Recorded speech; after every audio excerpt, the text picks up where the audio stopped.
Air conditioning. The love of my life. Uh-oh. That doesn't sound good. What's going on, Habs podcasters? We're getting into that soupy part of the summer when your air conditioning is going to be holding on for dear life. That's where our friends at Standard Heating and Air Conditioning come into play.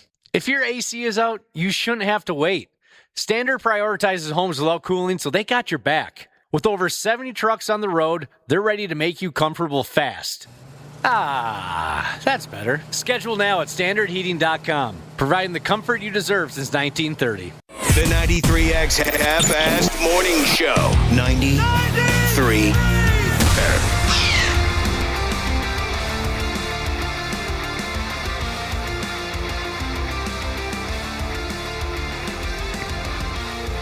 Oh, yeah, let the good times roll. That was the slogan back in the day. The Cars came up with it. Rick Ocasek, 1978, I believe. We're going to try and let the good times roll with this here Tuesday broadcast. We appreciate you joining the 93X Half-Assed Morning Show. How you doing, Cubby? Good. How about yourself? Oh, I'm doing all right. You know what I bumped into right away when I walked into the joint? I bumped into a birthday shout-out here on the text machine, 651-989-9393. You can always get a hold of us on the Luther Bloomington Kia text machine. A birthday shout-out. Jesus balls, I thought my brother and I were the only ones. Here's a guy texting in saying, happy dirty 30th birthday to my twin brother. So there's more than one set. Of identical twins? Oh, did he say identical? Yeah, or maybe you didn't say it out loud, but yeah, the text had said identical twins. Yeah, twin brothers. I thought my brother and I were the... Anyway, he says, happy birthday, happy 30th birthday to my identical twin brother and soon-to-be dad, Logan. Love you, buddy. I've never said that to my bro. Not even sarcastically? No. Not even one moment of weakness? No. We've never said that to each other, but we've shared these stories before. Those things just generally weren't said out loud in my family and in yours. That wasn't a thing. So a lot of this is... Sorry, this is kind of new to me to hear all these niceties. Love you, buddy. While you're sweating your ass off working outside today, dude says, think of me nice and cold at the office. See, that's the brotherly love you'd expect. So, right, one twin brother wishing a happy birthday to the other. Identical, too. Well, I don't know how you're going to accept this information, but I have a graduating class of 150 in 1993. Sure. And there were 4 sets of twins. 2 sets of identical. Yeah, we had a pile of them. Oh, actually 3. I didn't graduate with these guys, but the Marceau brothers we've talked about. Sure. That used to own all the Hooters and, they're businessmen. They own all kinds of businesses and stuff. The Marceau brothers. So, yeah, I guess we had another one, but we didn't graduate together. Oh, we had a pile of twins in our graduating class? Jesus balls. Yeah, I don't know what our parents were drinking or eating or what they were doing with themselves in 1970, 1971, but in my neighborhood, there were twins climbing the walls. They were everywhere. We only had 2. Just At least 2 of them. that Identical I or remember. fraternal? Identical. We had a little bit of everything, Cubby. And I was both of those sets of twins I went to middle school with as well. And by high school, I still could barely tell them apart. What do you Now, suppose? am I mistaken, or Zach Parisi, former member of this morning show, and I forget what he did for a living. Mm-hmm. He's got a set of twins, does he? Today's his birthday, by the way.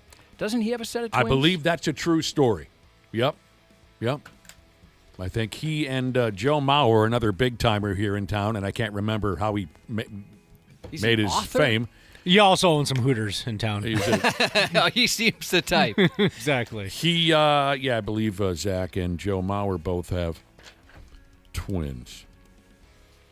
Me and Josh were talking about that off air. Oh, yeah, about weird. How I was like, I don't know how people with twins do it.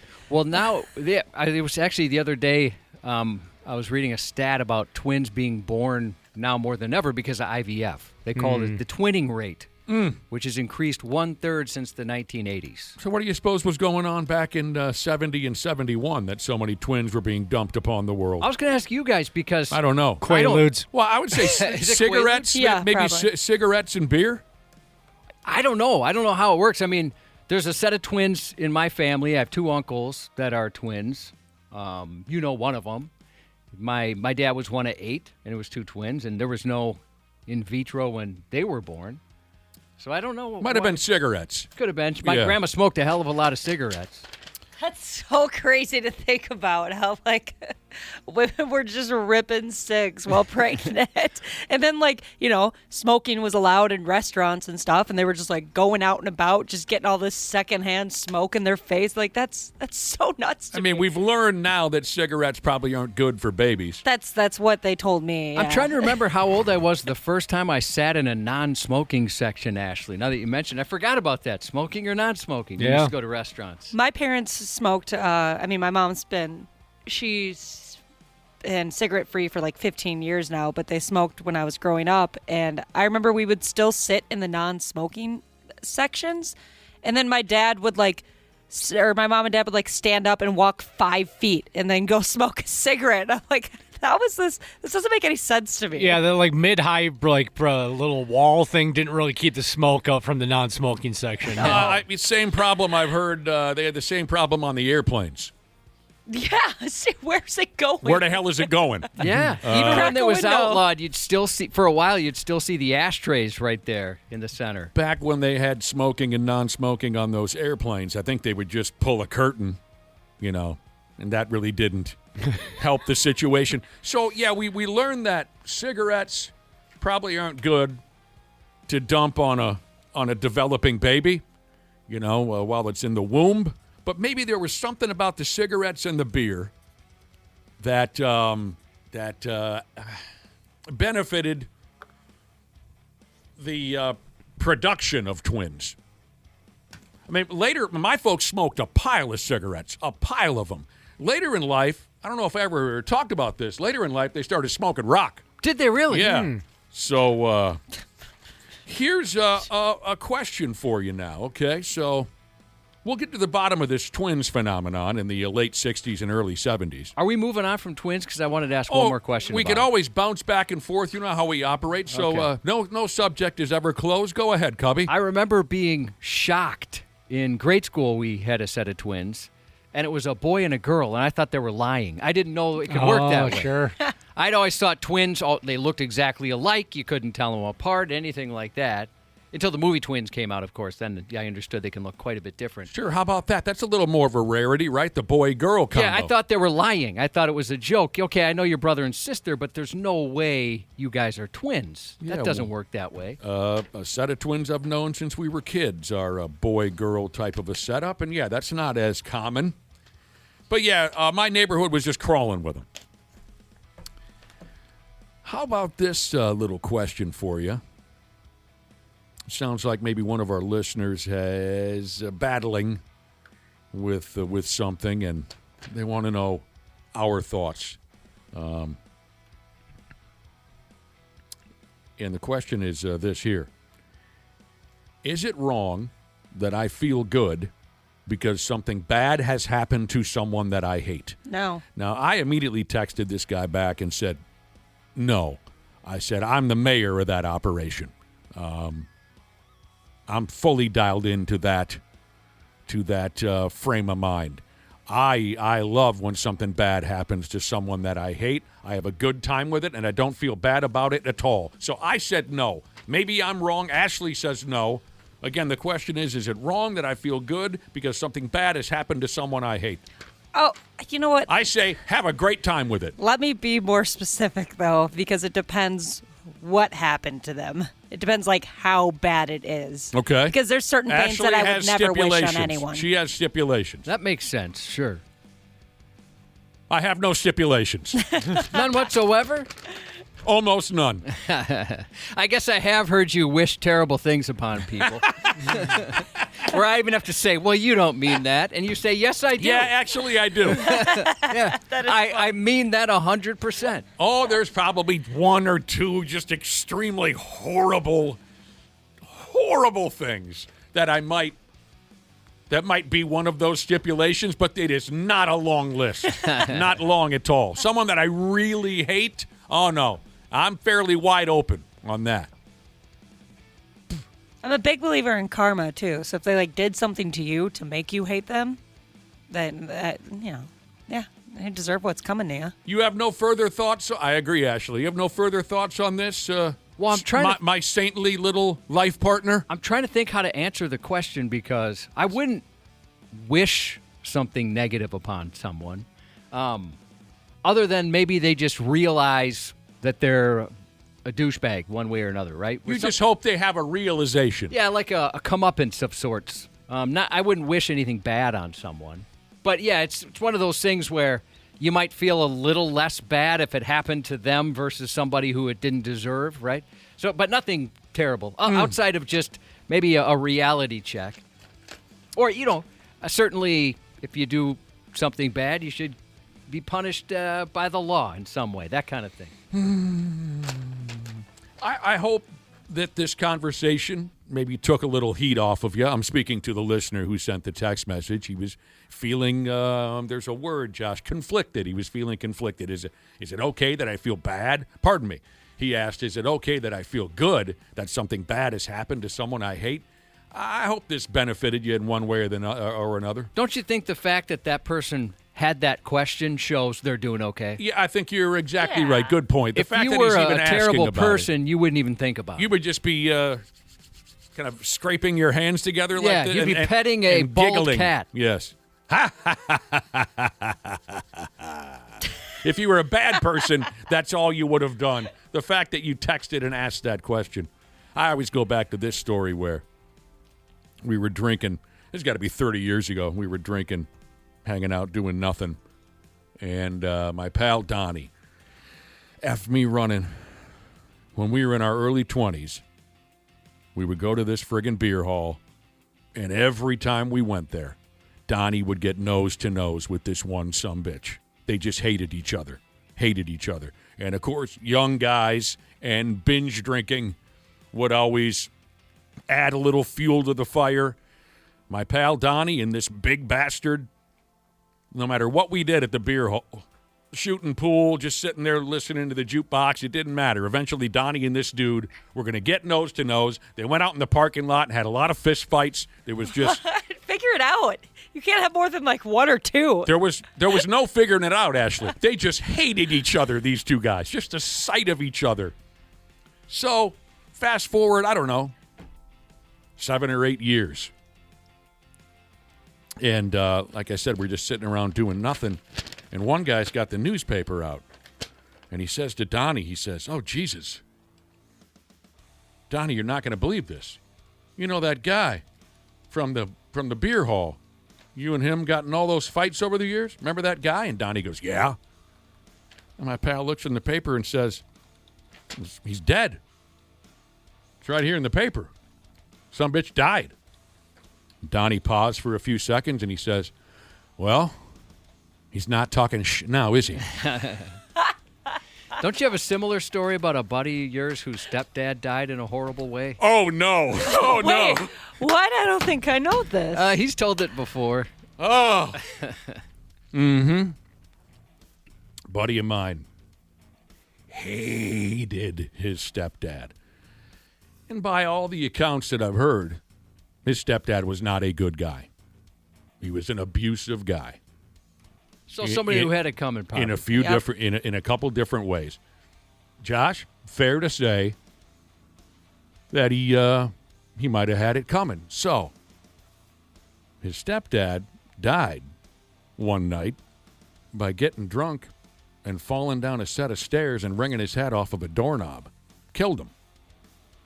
Well, my buddy continued to live in that same house after the fact, and he never fixed the doorknob because it reminded him of that great moment when the guy spilled down to the bottom of the stairs and died. Remember the first time I walked up, I said, "What's the story with this door?" And he said, "Oh, that door? Oh, I can't wait to tell you. This is my favorite door. Yeah, this is my favorite door in the whole house. You want to know why? Because it finally killed that son of a bitch." See, now that I understand. I remember looking at my pal that night and going, "You may be the coolest bastard I've ever met in my entire life. Yes. I did not know you were this cool." Some people have it coming, and Yeah. maybe they deserve it. Yeah.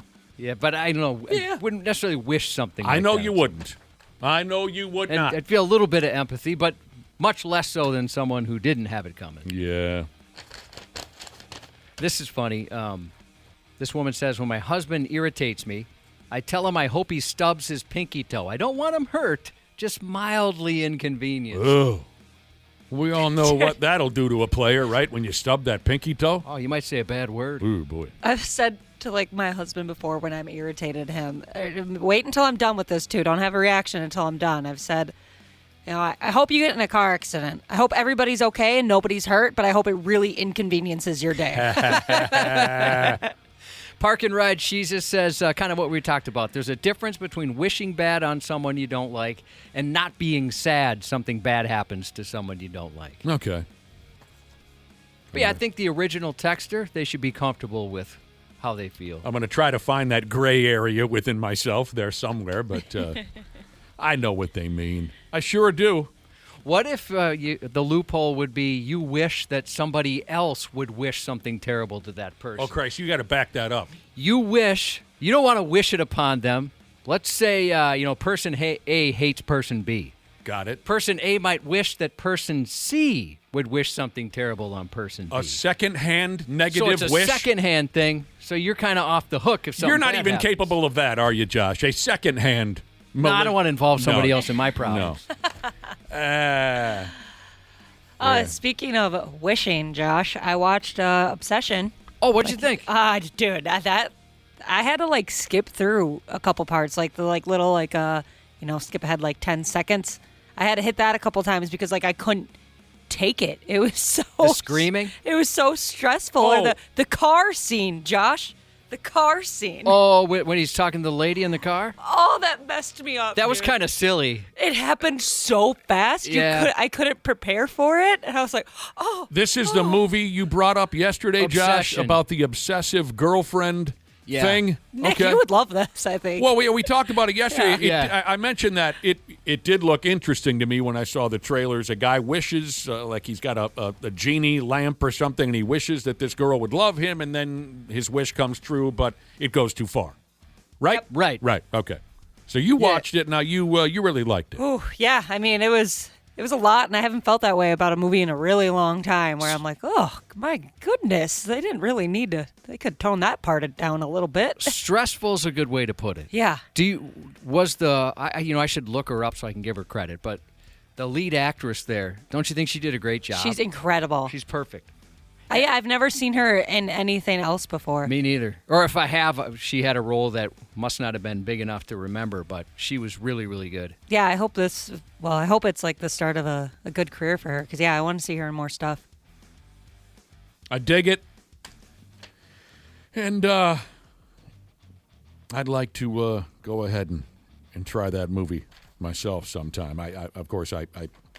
I'm always going to fall short on any guarantee there because I'm so bad at keeping up with the television programming, but I hope to see it someday. Yeah, I think I know how you're going to feel about pretty much all of it. You're going to hate one or two characters. I know I couldn't stand one or two characters. And you're going to, I don't want to spoil anything, but there's a couple things you're really going to love. How it all plays out, everything. Speaking of television entertainment, last night I watched I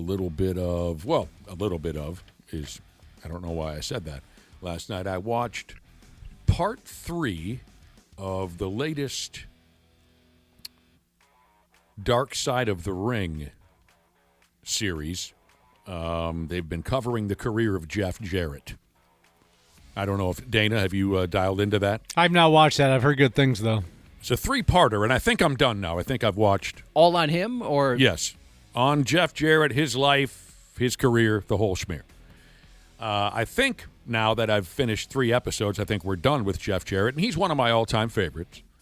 A lot of darkness and this and that. Of course, you know how the lives of a lot of these professional wrestlers go. There's peaks and valleys and up and down. So I'm watching last night, and, okay. Sorry. This is sort of where I wanted to go, but I sort of lost myself. Once I was done with Jeff Jarrett, I moved on to another, what I think is a new episode of Dark Side of the Ring, about a brutally bloody match between Samoa Joe and Necro Butcher, I think was his name. Necro Butcher. It was a very infamous match from 20 years ago. Blood everywhere, awful violence, this and that. That was kind of this Necro Butcher's thing. He was one of those. He was like the king of the death matches guy. So it wasn't until I was watching the episode that I realized this Necro Butcher was featured in the movie The Wrestler. That's a very good movie. From how many years ago was The Wrestler out with Mickey Rourke, Mickeyrourke, Mickey Rourke. I'm guessing like He's 2008. always drunk. Yeah, it was 08. Okay. Remember the death match that Mickey Rourke has in the movie? Yeah. That is the Necro Butcher in The Wrestler. Never made that connection. The real-life wrestler made his way into the movie. Now, the reason why I bring this all up is this is SummerSlam week, and there's events going on all over town leading up to this weekend's WWE SummerSlam. Tonight, we want to try to keep you up on all this because this is fun. Absolutely. Tonight, there is a screening of The Wrestler. Well, wait a minute. This says 1974. Maybe there's a different one? Maybe there's a different one. F me running. I'm kind of regretting. Yeah, there is from 1974. I'm regretting that I brought any of this up now. I did not notice that it said 1974. I thought they meant the Mickey Rourke edition of The Wrestler. At any rate, there is a screening of The Wrestler tonight at Mayslax at 8 p.m. Go see it. I'm not trying to deter anyone from going to see it, but I, as you can tell, up until this moment, didn't realize they were talking about a 1974 movie called The Wrestler. I assumed we were talking about Mickey Rourke, and that's why I brought up the Necro Butcher. Vern Gagne's in the 1974 version. There you Dusty go. Rhodes. Mm-hmm. Okay. Actually, a good buddy of mine, Chaz, is hosting it at Mayslax tonight. He's a big-time wrestling fan and local media guy, so, yeah, go check it out for sure. I wonder how many Ed Asner. I wonder how many people. Ed Asner? Yep. Yeah. How many folks are going to show up wondering, well, when does Mickey Rourke? I would have. Obviously, I would have. Why is this in black and white? So, if you have yet to, I've just come back to these episodes of Dark Side of the Ring. I was all over it when it first cut loose, and then I lost touch. Like I've lost touch with television wrestling in general over the last few years. But now I think I'm close to up to date now on the latest editions. And you haven't watched the Hulk Hogan documentary? No, I haven't yet, watched have you? anything wrestling related really in years. Okay, so I was wondering if maybe you watched that when it came out not too long ago. No. We watched it. It's a good watch. I think you'd like it. Well, no, I'm looking at the list of events coming up. Someone should show that Mickey Rourke wrestler somewhere as well. It doesn't look like it's scheduled anywhere. Yeah, that's a great movie. I wasn't aware of this 1974 number, but now that you said Ed Asner, I love Ed Asner. Who doesn't? So there you go. Sorry for the confusion. I thought I knew what I was talking about the entire time. Isn't that something, Cubby? Then you get to the end and realize, oh, I've just wasted everyone's time. Oh, I've done that. Yeah. It's a great feeling. I love that feeling. I read the article. I edited the article. Yeah. And I didn't notice this particular thing that's standing out right now. Yeah, I've had that happen. Remember about a year ago when I gave about a 10-minute update on the high school baseball tournament, and then it dawned on me it was January? Yeah, I remember that. And there was no such thing as high school baseball happening? That was a little concerning. Yeah. That was, I was very worried about myself in that moment. I mean, I went on and on talking about who's playing who in the high school baseball tournament, and then I suddenly realized, wait a minute, it's 35 below zero outside. No one's playing it's January. Well, there's a lot of information coming in. One time I looked at a birthday list, and it was a different one than I usually do, and I didn't realize that I gave celebrity birthdays. I mentioned 4 people who had previously died, that it was their birthday, and I even did the math. I'm like, okay, they were born in this year, they must be this age. So there even was some show prep there. Yeah, absolutely. But yet you announced. I just looked at a different one. I kind of forgot they'd passed away. You were just honoring them, Josh. Yeah, people are like, well, how's that person 74 when they died 6 years ago? Son of a bitch. We were on a roll, and then I brought it to a halt. Stupid news coming up in just a minute. We'll take a break ski and be back on the 93X Half-Ass Morning Show. 93X. Air conditioning, the love of my life. Uh-oh. that doesn't sound good. What's going on, Habs podcasters?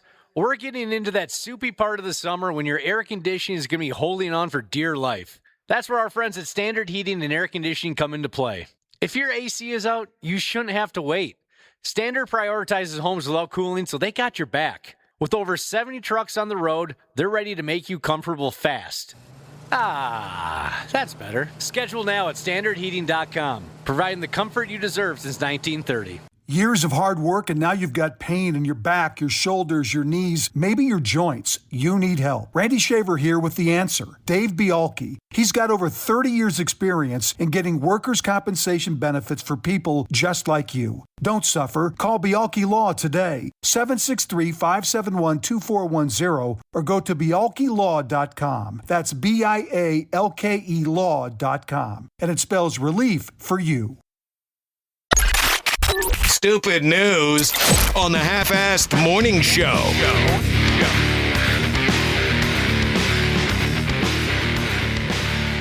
Wonderful. It's absolutely wonderful to be here. Thanks for joining us on the program. Got a couple of text messages here, Josh, before the stupid news report can fully take over our world. We got to talking a little bit about wrestling. This is SummerSlam week here in town. The WWE putting on a big show this weekend, so we got to talking. Well, I confused our listening audience by talking about tonight there's a showing of The Wrestler at Mayslax. Remember that movie with Mickey Rourke? And then I found out it's not the Mickey Rourke movie. It's an original version of The Wrestler from 1974 with Dusty Rhodes and Vern Gagne and Dirty Dick Murdoch. We got to go along that whole, I guess we'll call it a journey with you. Yeah, and it led to lows nowhere. And highs of when we all realized it at the same time. You know how last week we dedicated last week's show to Ozzy Osbourne? Yep. My little wrestling tirade there was a road to nowhere. To quote Ozzy, that was a road to nowhere. Tonight now, I was talking about the series Dark Side of the Ring, which I'm a big fan of. I love that series. Tonight, listeners are telling me that there's a brand new episode of Dark Side of the Ring, and it will be featuring the life and career of the Big Boss Man. Oh, yeah. Mm-hmm. Prominent wrestler for many years in the WWE. Ray, I believe, was his first name, and I think he checked out a number of years ago. That ought to be good. Shoot, like 20-some years ago. Ray Traylor, was that his real name? Something along those lines? Tonight, the Big Boss Man. I can only handle that show in small doses. I've heard, pardon the too pun, sad? but I've heard it's very dark. I've watched a little bit of one. I know what you're talking about. Right, yeah. I mean, obviously, I'm a huge wrestling fan, so I know about, the dark side of the ring and all the horrible stories, but I can only watch one every couple of months or so. It's a little too sad sometimes. Oh, Christ, I can plow through a dozen of them. I love that. So, obviously, you can't trust me this morning, but I believe that's an accurate statement. Tonight, there's a fresh episode of Dark Side of the Ring featuring the Big Boss Man. Earlier on this morning, we were talking about twins. There was a set of twins in our listening audience celebrating a birthday. We started talking about this, that. Josh had some twins in his graduating class. Hell, we had dozens of them. They were everywhere. And we were wondering, what caused that? What causes twins, triplets, things like that? Josh said nowadays it's all those, what's the word for it? IVF. What is that again? In vitro fertilization, where they'll put a couple of zygotes, fertilized eggs, whatever they are. They put some of those in there. And usually, 2 or 3, depending on where you go. You try to get your wife pregnant, you try like a bastard, and sometimes it backfires, and 4 or 5 of them fall out at once. It's a possibility, yeah. But back when our folks were bumping, what the hell? How did it happen? How did so many twins pile out? I was wondering if it was beer and cigarettes, but I don't know. I'd heard it was hereditary, like if it can run in your family. I have no idea if that's true. My grandma said that, and she had a set of twins, so I'll take her word for it. Well, I heard that too, yeah. I can say that I think my brother and I are the only set of twins anywheres on either side of my family. Local 34 Jesus knows a thing or two. No, he doesn't. He knows plenty. He said that it comes from double penetration, and then he followed it up with, duh. Sure, that makes sense. The DP. Yep. Yes. Oh, no, my grandma had twins. Oh, no. That would be absolutely insane if that was the only way you could have twins. Well, honey, do you want 2 kids or not? You'd know a lot about the couple, wouldn't you? Let's get it done. Oh, you do want to have twins? Hey, Gary, come on in here. She wants to have twins. Okay, well, see, this listener texted in something similar to Local 34, and his answer. He says twins are the result of partner swapping. Oh, really? But I just don't know. How scandalous when there's a set of twins and it's 2 different fathers. That's something else, right? Does that happen? Yeah. Oh, yeah, dude, wow. I've heard of crazy stories like that. Explain that to me. Well, one egg gets fertilized by one guy, and then the second egg gets fertilized by the dude with the sloppy seconds. The following night. Could be the same night, dude, depending not- on what kind of night Could they're be the having. same night. That family game night must be crazy in that house. So you know lots and lots about how babies are made. I know just about nothing. So really, that can happen. 2 separate dads for a set of twins. Yeah. F me running. Oh, I had a thought and I lost it. Somebody else says, obviously, you get twins from doing it twice in one night. Yep, possibility there, I guess. Sure. Here's a millennial bibliophile. She just. What are you doing She-just? there? You're either a he. What is the gimmick again, Josh? You're either a Jesus. It doesn't matter. Millennial bibliophile. She says there are also different types of identical twins. What do you mean? Fill us in. Get a new name, number one, and then fill us in on what you're talking about. Text us back. So there you go. Oh, I remember where I was going to go with this now. A true story. I have a true story for you. When my mother informed my dad that she was pregnant with my brother and I, she decided to do that while my dad was on the top rung of a ladder replacing something in the ceiling of their home. Did it make him fall off that ladder? I mean, he wobbled on the damn thing a little bit. Dude, I mean, come on. So he always called that attempted murder. He said that was attempted murder to tell a guy he's got twins on the way when he's on the top rung of a ladder. There is, I was looking up like the different types of identical twins, and there is like different, it like depends on, it's like very scientific. Like they're based on placental and amniotic arrangements. There's, See, only Cubby knows how to speak that language. yeah, it's like really Technical, very medical. technical, yeah. Yeah, I don't know. But we sure had a lot of them in my neighborhood. That's for damn sure. I think it was a world record. When we went through the procedure, they told you, hey, we're putting 2 in here, so you might end up with 2 kids, right? You might end up with twins. Yeah. And I mean, like I said, there's certain the place we went to would only do 2, but there's certain that would do 3. Octomom, they Oh yeah, that was how many? 8. That's she had- 8, right? Yeah, she had 8 kids because they put so many in. What there. a disaster. Oh my gosh. Oh. After having one, when I'm like out and about in the wild and I meet another mom and that mom has twins, it's like I'm seeing a rare species. Like I'm like, tell like a me dinosaur. everything. Like, how do you survive? You are a hero to me. Has to P. Jesus said he has 2 sisters, identical twins, but they don't look alike. They were part of a study at the U of M when they were kids because of the rareness of that situation. Lick me down.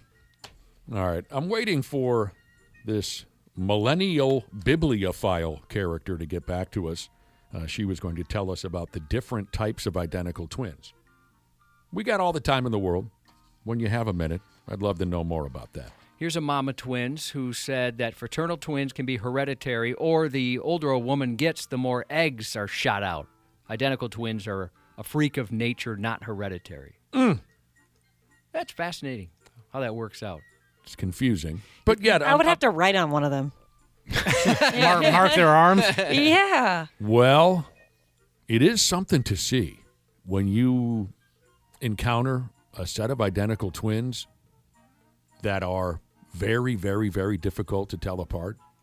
I've known 2 sets in my day where and I knew him all the way through school. But all the way through school, I never had a chance to really tell who was who.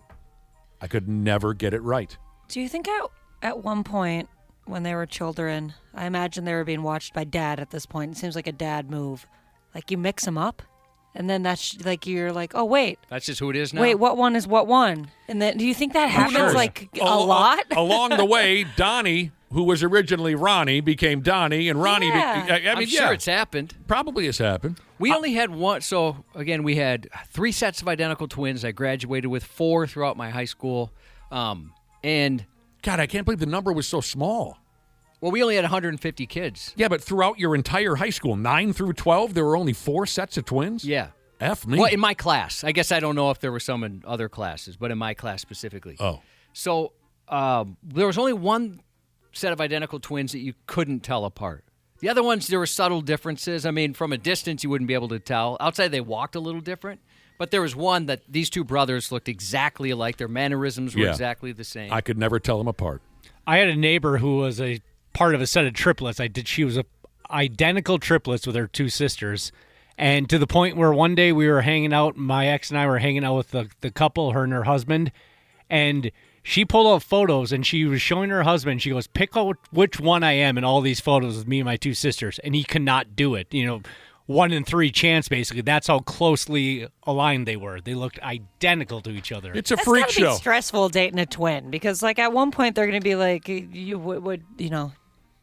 find my twin attractive, don't you? I brought that up and I got in big trouble. I'm like, so by definition, you think her sisters are hot. Yeah, like you want to have sex with them as well, don't you? Oh, why would you put that person in that situation? There's no way to answer that. I know. And he's like, no.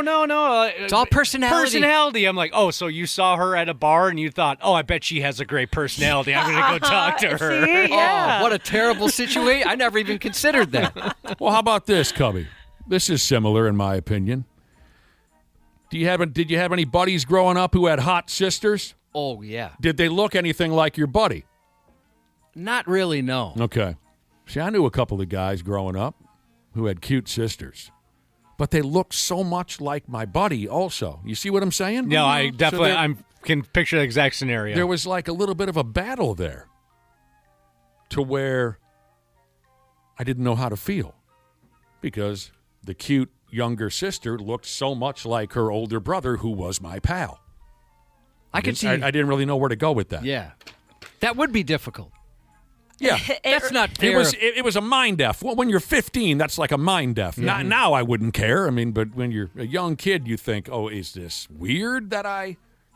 It reminds me of so my husband's dad, so my father-in-law, when he was younger, him and my husband they look identical. When you look at pictures, it's crazy. Yeah. And so I feel weird saying that though, like out loud to his dad, because I mean he knows that I find my husband very attractive, and Right. it's like saying like, hey, you used to be like super hot, dude. Yeah. It feels weird. It's a hell of a thing we got going. Insomniac Jesus graduated with a set of twins whose family had 5 sets in the family. He said apparently was 1 short of a state record at that time. I'm sorry, you got to do that again. He graduated with a set of twins. That family had 5 sets in that family. Oh. Right? State record? 1 short of the state record at that time. Blue ribbon? Should have kept banging. All right, let's dive headlong into this stupid news report because we got a couple of stories here that I'm just dying for you to hear. For starters, this is some really creepy stuff right here. The Dark Side of Tinder is maybe a fitting title for this pig. Apparently, Tinder is not all just dialing up a stranger for a 3 a.m. blowjay. Things can get awful squirrely. I'm sure most of you already knew that, but I guess consider this a reminder. I never hear about Tinder anymore. For a Oh, yeah? while, everybody was talking about Tinder. That's not a thing anymore? I have no idea. I just don't hear about it like I used to. I'd imagine it's probably the same for you, Nick. It seemed like when that came out, Everybody was talking about everybody was like, this is the best thing that's ever been it. invented. Yeah, I maybe think they- a lot of it now is, at least I've heard from guy friends that it's a lot of like OnlyFans people on there trying to get you to like subscribe to their stuff. All right. Oh, really? In like a roundabout way, because I don't think they can like advertise it on their profile, but once you match, they're like, hey, you know. Well, then the other thing that I hear now and again, Josh, is that younger people just aren't interested in random hookups anymore, which is concerning to me. I have heard that. So anyway, here's a reminder as to what the hell you might encounter on Tinder. What we're talking right here, by God, is what we're talking about is a, quote, sugar daddy / sugar baby type setup. That's pretty hot stuff, right? Yeah, I know a girl who, she said it so often, I don't think she was joking anymore. She wanted that type setup. Sugar daddy, sugar baby. She wanted a sugar daddy. Oh, I know the gal you're talking about. Yeah, I mean, she, I believe, was serious. She said it so often. The word is here, the sugar daddy character in this story proved to be a full-on dangerous lunatic. Let me go ahead with this because there's a lot going on, lots to tell you. It all started when a 67-year-old feller called David. He met a 21-year-old gal by the name of Mariah on what they call here the Tinder dating app. Dude said he was looking for a sugar baby. He was. And he said he would pay her $1,000 per visit. Dang. $1,000, little man, put that in my hand. And Mariah was down with that. She was down with that deal, $1,000. Dude even said, Cubby, that he would buy his sugar baby dinner whenever the hell she'd pop by, take her shopping, and Cubby, you know this, women be shopping. Oh, yeah, we do. By God, women be... Anyway, David and Mariah agreed to meet for something or another to eat. I don't know if this was their first meeting, but regardless, Mariah got a ride ski to David's house. She got a ride from some friends. And by the way, David lives at an old folks retirement community. That's hilarious. It's the Villages. That's the one. You remember we were talking about that last week, Nick? You said you hadn't heard of it. They're known for being kinky at the they're like Villages. the STD people, right? Yeah, that's like they're known to be horny at the Villages. Oh, this man, David, lived in the infamous retirement community you were talking to me about last week. Yes. Okay. I did not catch that. He lives at a retirement home. That is effing funny. And he's got a 21-year-old coming over to the joint. So right from the get-go, David gave Mariah $200 right when she showed up, and he took her to a lingerie store. Woo-wee! He did. And Mariah bought some sexy drawers and whatnot with David's money. Can I tell you a side story real quick, Josh, of maybe the greatest brain fart I ever had in my entire life? Where I just couldn't believe, my God. I think I had been overworked. It had been a long week. I was at a bar gig. It was, 10:30 on a Thursday night, had to get up the next morning for the radio show, and I just wasn't all there. Well, this waitress at the bar was this attractive little number, stacked. And I thought maybe there was some, what's the word I'm looking for, between us. I thought there was electricity. Some. Thank you. A connection. I thought there was a between us, but I wasn't sure. But again, I'm just kind of spaced out at this bar gig, just kind of staring at the wall, waiting for it to end. And she walks up to me and says, "What are you doing on Saturday?" And I said, "Oh, I don't know. Why?" And she says, "Well, I'm going on spring break in a couple of weeks, and I was wondering if, you wanted to come with me and do a little bikini shopping." And I said, "When? Saturday? No, I'm just kind of going to lay low on Saturday. I'm kind of beat." You missed the obvious sign. And she says, oh, that's cool. Yeah, okay. And she walks away. And it was like 1,000, 2, 1,000, 3, 1,000, 4, 1,000. And suddenly I went, oh, my God, what have I done? And I walked over and I said, "Saturday, bikini shopping? Absolutely, I'll pick you up." And then I walked away and said, oh, my God, what the hell is happening to me? Jesus, criminy, that was close. How the the hell is that possible? I don't know. I mean, and at the time, Josh, I was like a 33-year-old man. You retired. Yeah, I can't believe I almost. So anyway, back to this sugar daddy, sugar baby thing. So Mariah comes over. That's the sugar baby. She comes over to David's place. She's 21. He's 67. He lives at the old folks' home. He gives her $200, takes her to the lingerie store. She buys up some underwears. Then they went to a restaurant where David gave her another $600 damn dollars. Remember, the agreement was $1,000 every time she hangs with him.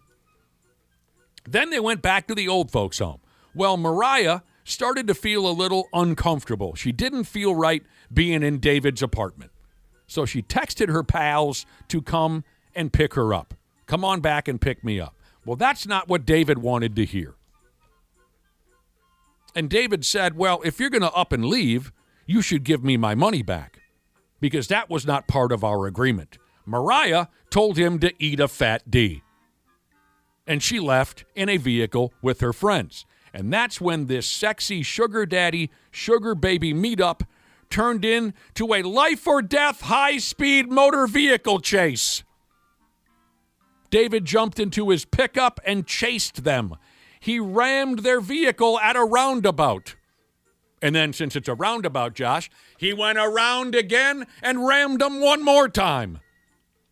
Finally, somebody who knows how to use a roundabout. It's kind of fun. Boy, people do dumb things when they're horny, don't they? I suppose. Oh, yeah. You could say that. Mariah and two of her friends jumped out of the vehicle at that point because the vehicle was now incapacitated or whatever the proper word. The dude, he rammed them twice. The vehicle stopped, broke down. Mariah and two of her friends jumped out of the vehicle and ran for their lives.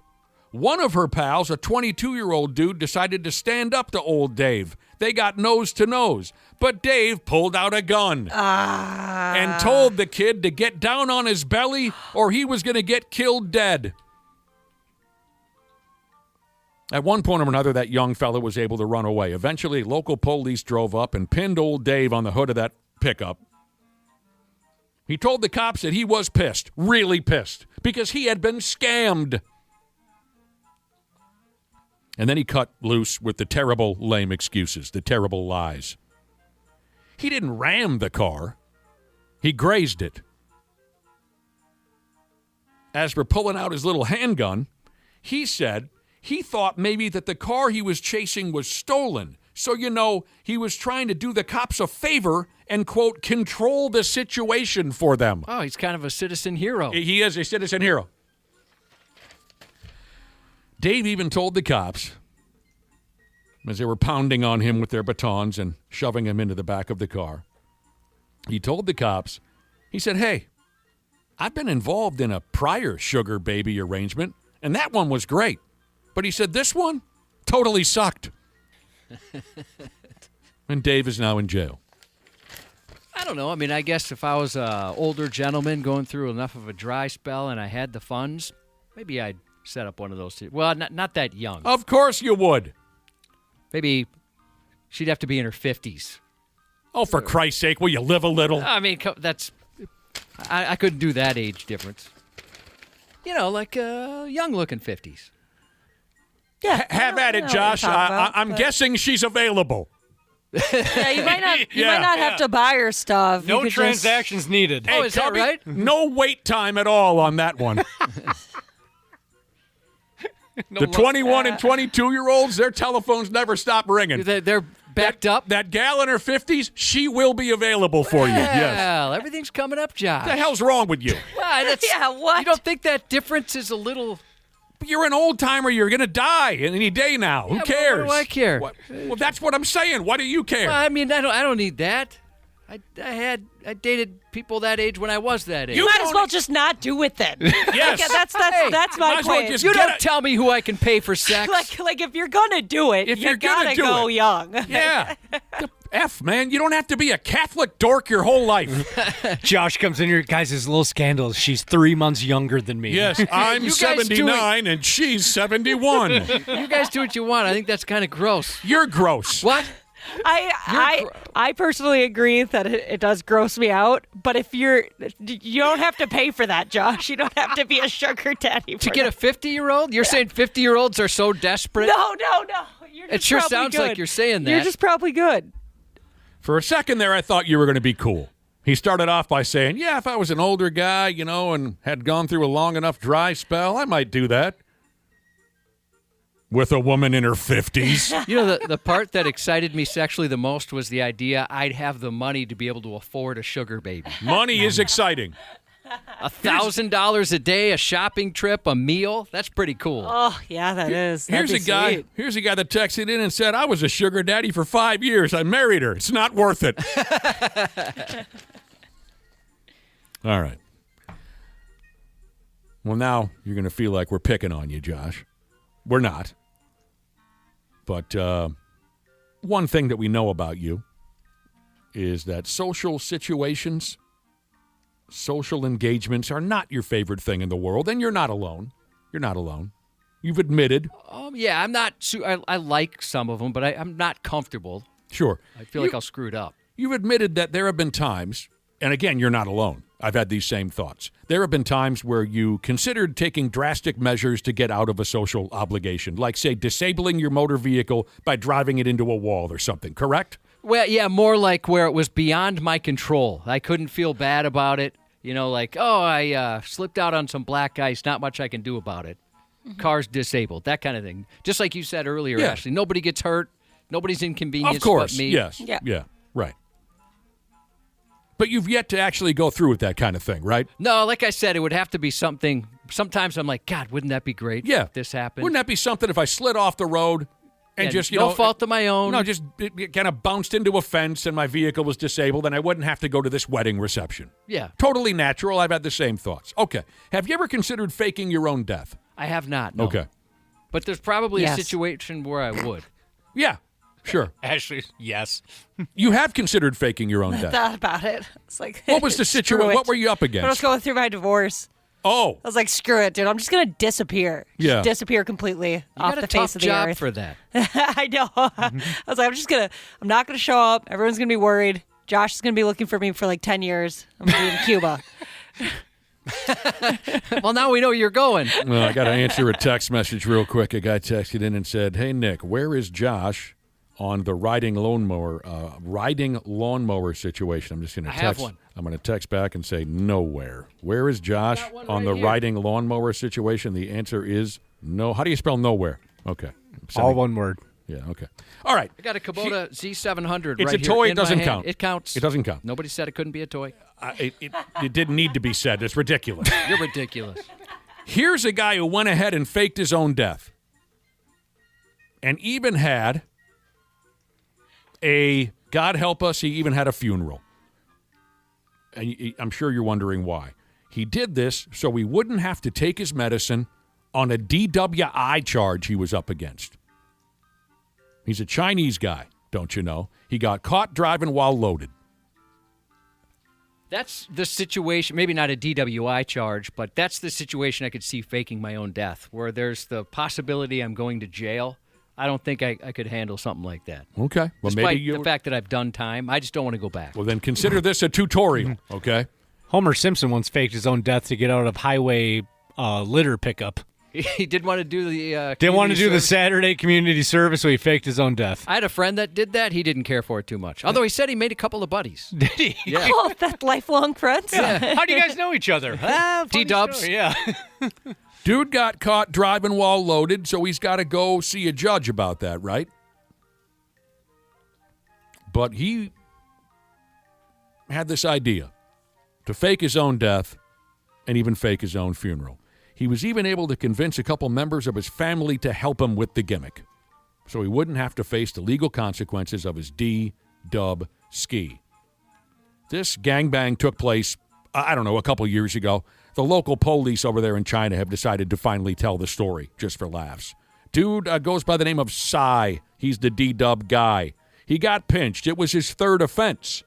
This would have been his third D-dub conviction, so he knew he was looking at some real legit incarceration. So while he was out on bail, Cy convinced his wife and his old broken-down grandma to follow his lead so he could, quote, run away without the fear of the police looking for him. He was willing to run away for the rest of his life. What is this guy, a 3-year-old? I just can't believe you'd have to be a 3-year-old to think that this was going to work. I mean, some people are just wired so wrong. So, first they bought a coffin. Then, Cy scattered empty pill bottles throughout his house. He had even practiced holding his breath for long periods of time, and even used some type of cooling equipment to keep his body cold, all in an effort to make it look like he had overdosed on pills and was deader than disco. Now, it says here that his mother, and again, the broken-down old grandmother, covered his face with a towel, claiming that the drugs had deformed his face. I don't think that happened. Now the story cuts right to the funeral. So if you're wondering how he faked his way past the police and coroners and all that mess, I'll fill you in shortly. So it says, the funeral was carried out the same day. The coffin was dumped into the ground. Of course, Cy was not in the coffin. The whole works. People crying up and down. Wow.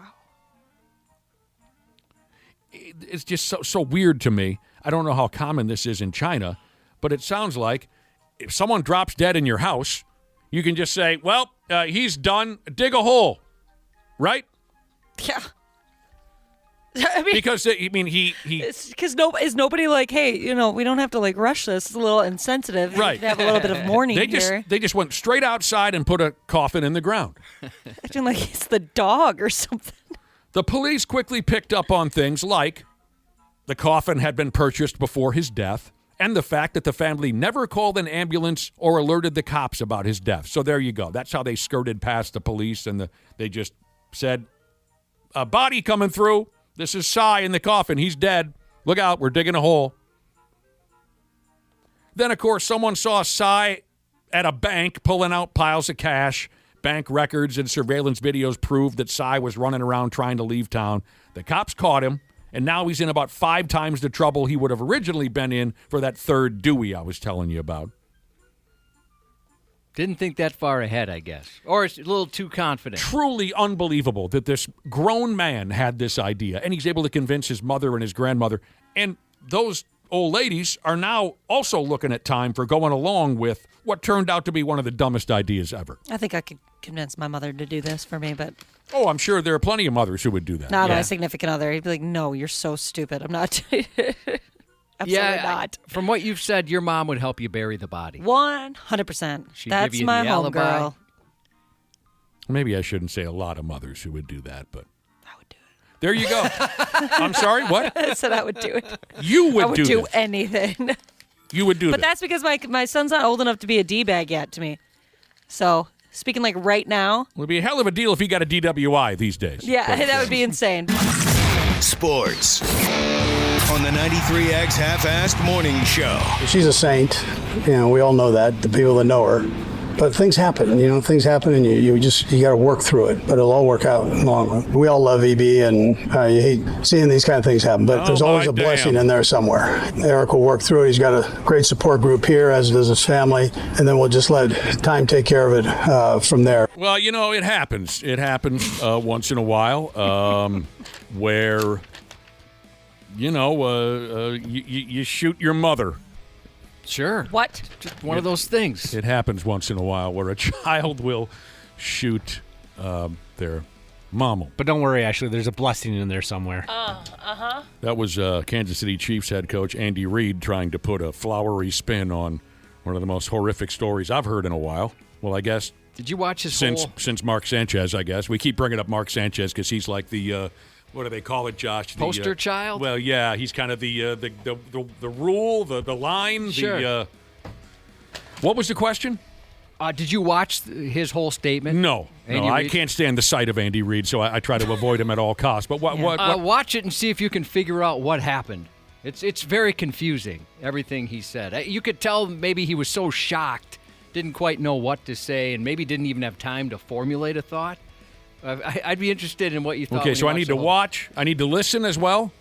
Yeah, watch and listen. Okay, and something happens there, you want to see if I notice it. Well, no, just that it was so confusing, and like you say, he's trying to put a positive spin on it, and I don't think he had time to prepare.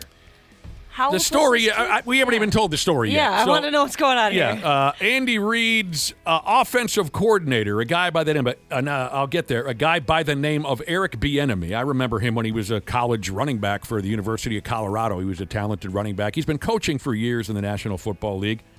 Currently the offensive coordinator for the Chiefs. Eric Bieniemy's son shot Eric's wife, the child's mother. Multiple times. And she's in the hospital in intensive care. I don't know her current situation. F me running. What in the hell is going on out there? Okay, so I was immediately assuming it was something like, a gun was left out and a little kid accidentally. No, this is had a to go out. 22, This is 3. like- This is a grown wow. person. Sorry, Oh my I gosh, should have that's maybe terrible. made that clear. This is a grown person, the son. I don't know what he looks to be, 20, 21. I don't He's know. 27. How can you even try to put a pot? Like, I understand he has to do that, but I don't know. He kind of has a look on his face that says, I'm the type of guy that's going to shoot my mom. I don't know if you looked at his mugshot. oh, really? Kind of looks Let me like... see. I hope I never get that vibe off. I did look at a picture of Eric Bieniemy's son, and yeah, he doesn't look all there.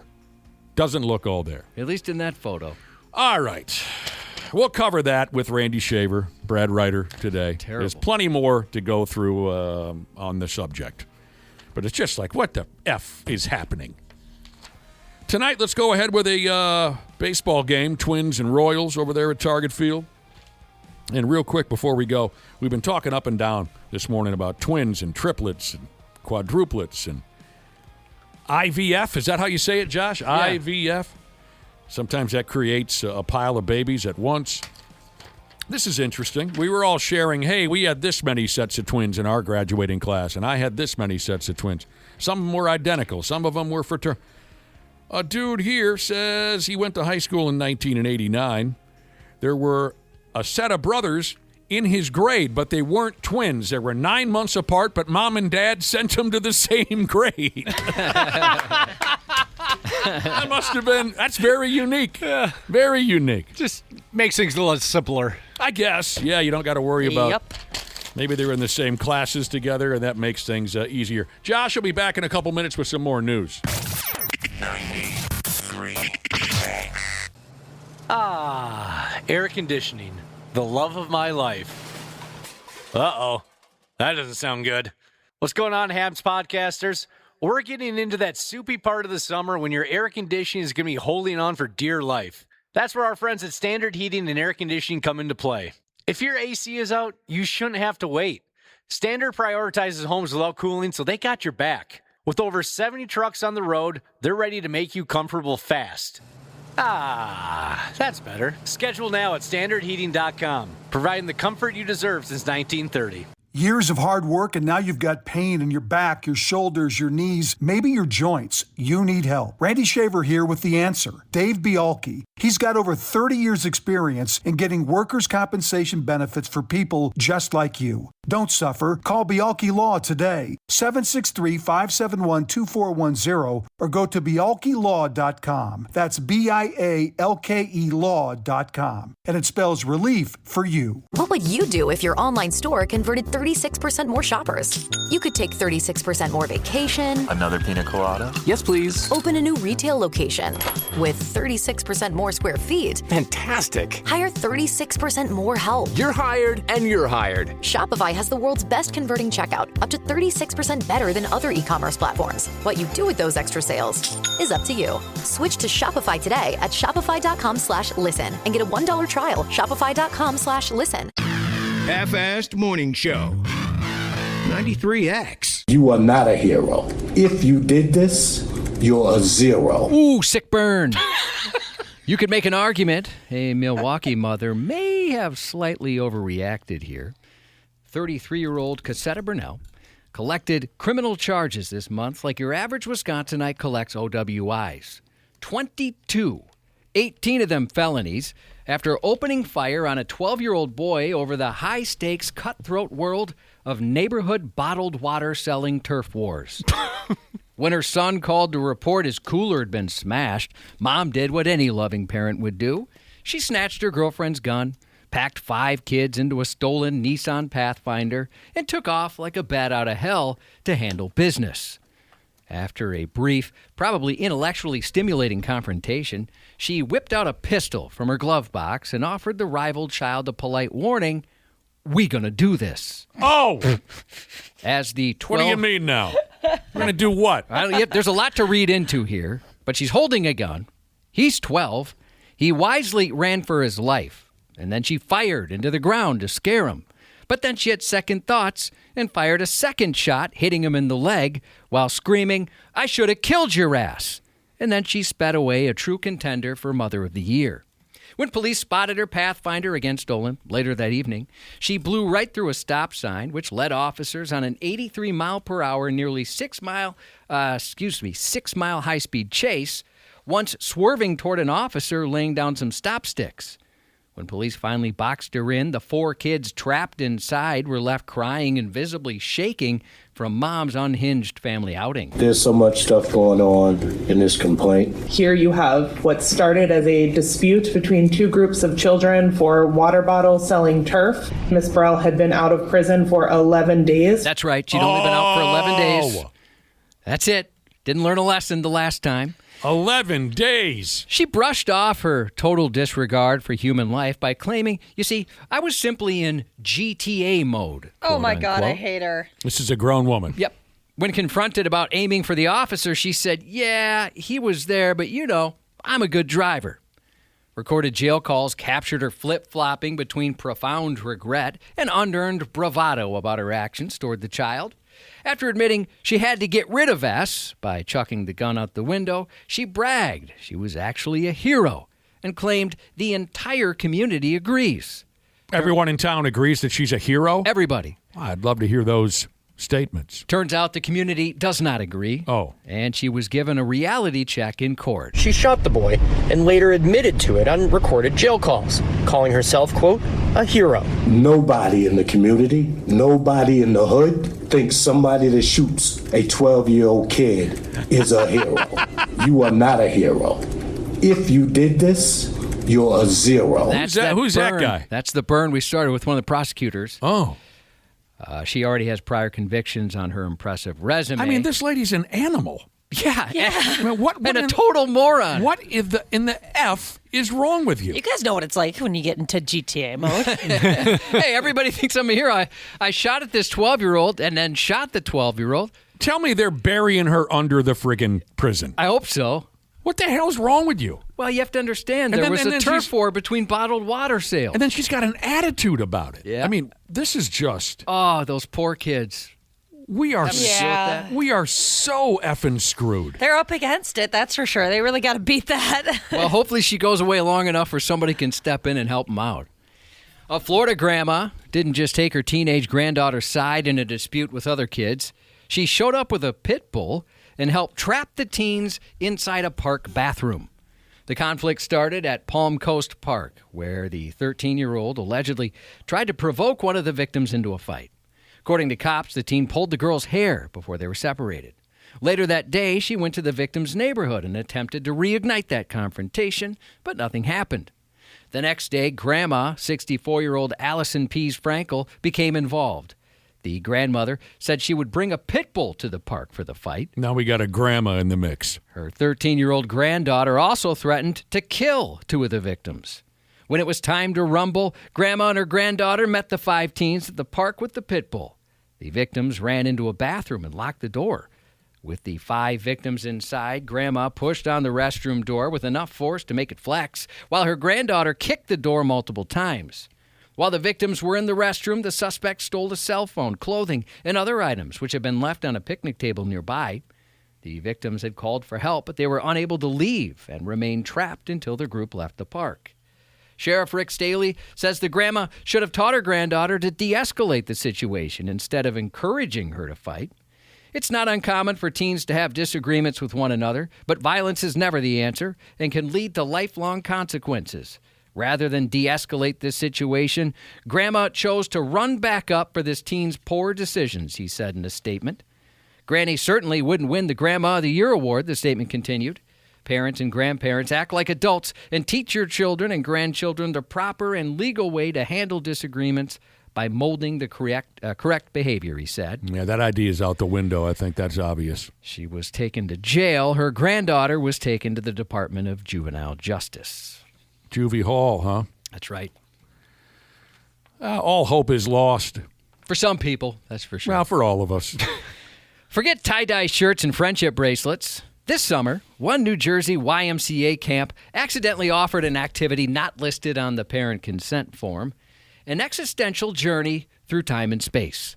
Time and space. Police are investigating after several children at a YMCA summer camp consumed suspected mushroom-laced edibles last week.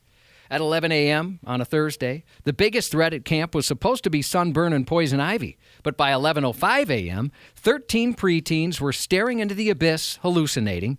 Bringing emergency responders to the scene following reports at least 13 campers were suddenly ill. Video shows Cynthia Cunningham racing her 12-year-old child to the hospital while her 9-year-old sister recorded the scene. Cunningham stated her daughter was among the 13 campers handed the drug-laced chocolate by another kid at the East Orange YMCA camp. I got there, my daughter was distraught, very emotional. She thought she was in trouble. When I arrived to the YMCA, it was about 13 children.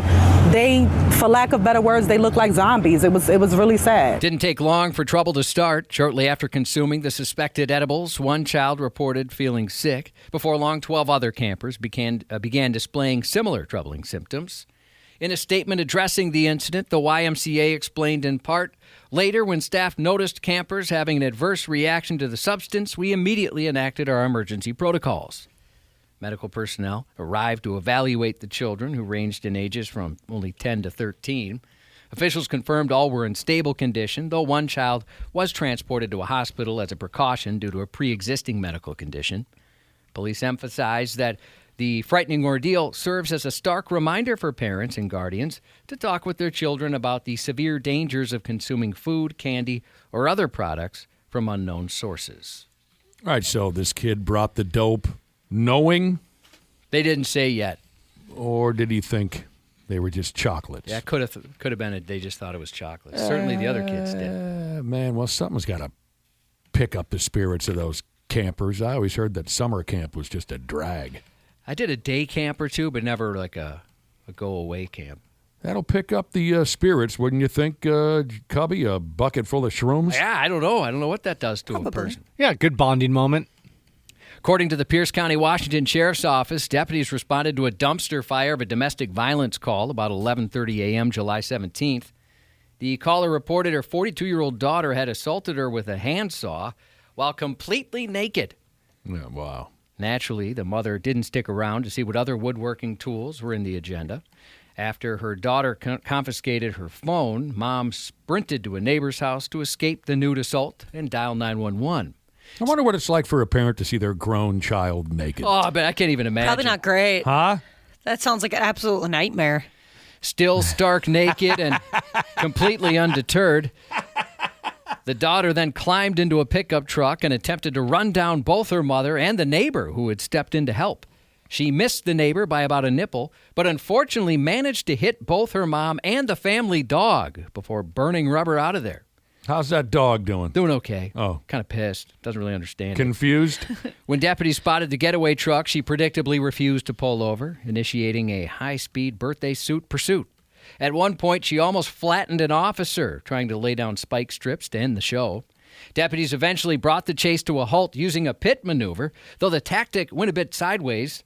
In an unfortunate twist, a police vehicle ended up colliding head-on with an innocent bystander's car during that maneuver, leaving them with minor injuries. Yeah, that cop's got to be embarrassed. That sucks.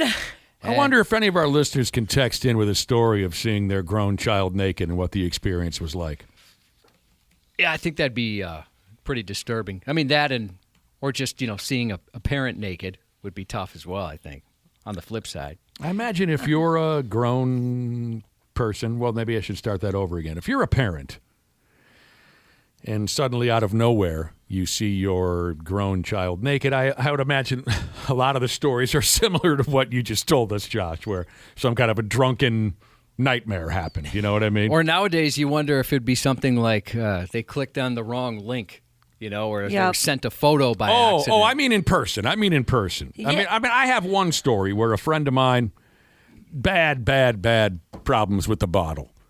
And he suddenly turned up at his folks' place one night because he was just destroyed, drunk. Ends up at his folks' place. He's 30 years old. Crawls into bed with his dad, ass naked. Didn't wake up his dad. His dad didn't realize that his fully grown, adult, naked son was next to him until the two of them woke up in the morning. And the dad rolls over and says, you got to be kidding me. So there's my buddy, ass naked, has no idea how he got there, in bed with his dad. And you know what he decided to do, Josh? He decided to show a little attitude, which is just incredible to me. His dad is tearing into him for being such a hopeless drunk. When are you going to get your act together? You got 2 kids, for Christ's sake. You're showing up here middle of the night, ass naked, getting into bed with me? It's pathetic. My buddy decided to get up out of bed, nude, and have a face-to-face argument with his dad. No reason in his mind to back down and admit, yeah, I'm a moron. He decides to fight about it. So here's the line that my friend group, thrived on for years. His dad says, they're nose to nose. Remember, my pal is ass naked. His dad says to him, when the hell are you going to straighten your life out? And to be a smart ass, my buddy says, maybe when I hit rock bottom. Did he ever hit rock bottom? I'd love to know what that looked like. Yeah. Unfortunately, yes, he did. Oh, that's not No, good. it gets worse than that. But the idea that he wants to spring out of bed and have an argument in that situation, as opposed to, like any reasonable person, just admitting, oh, my God, I have hit a new low here. I think even if I just woke up in my dad's bed fully clothed, like I passed out in a snowsuit, I'd think, what am I doing? I slept in my dad's bed with him. Rod, balls, ass, the whole thing. I said it was weird, but then I realized that my mom watched me give labor. That's Well, different. that's totally different. Yeah, that's different. We're talking about just out of nowhere a door opens and there's your...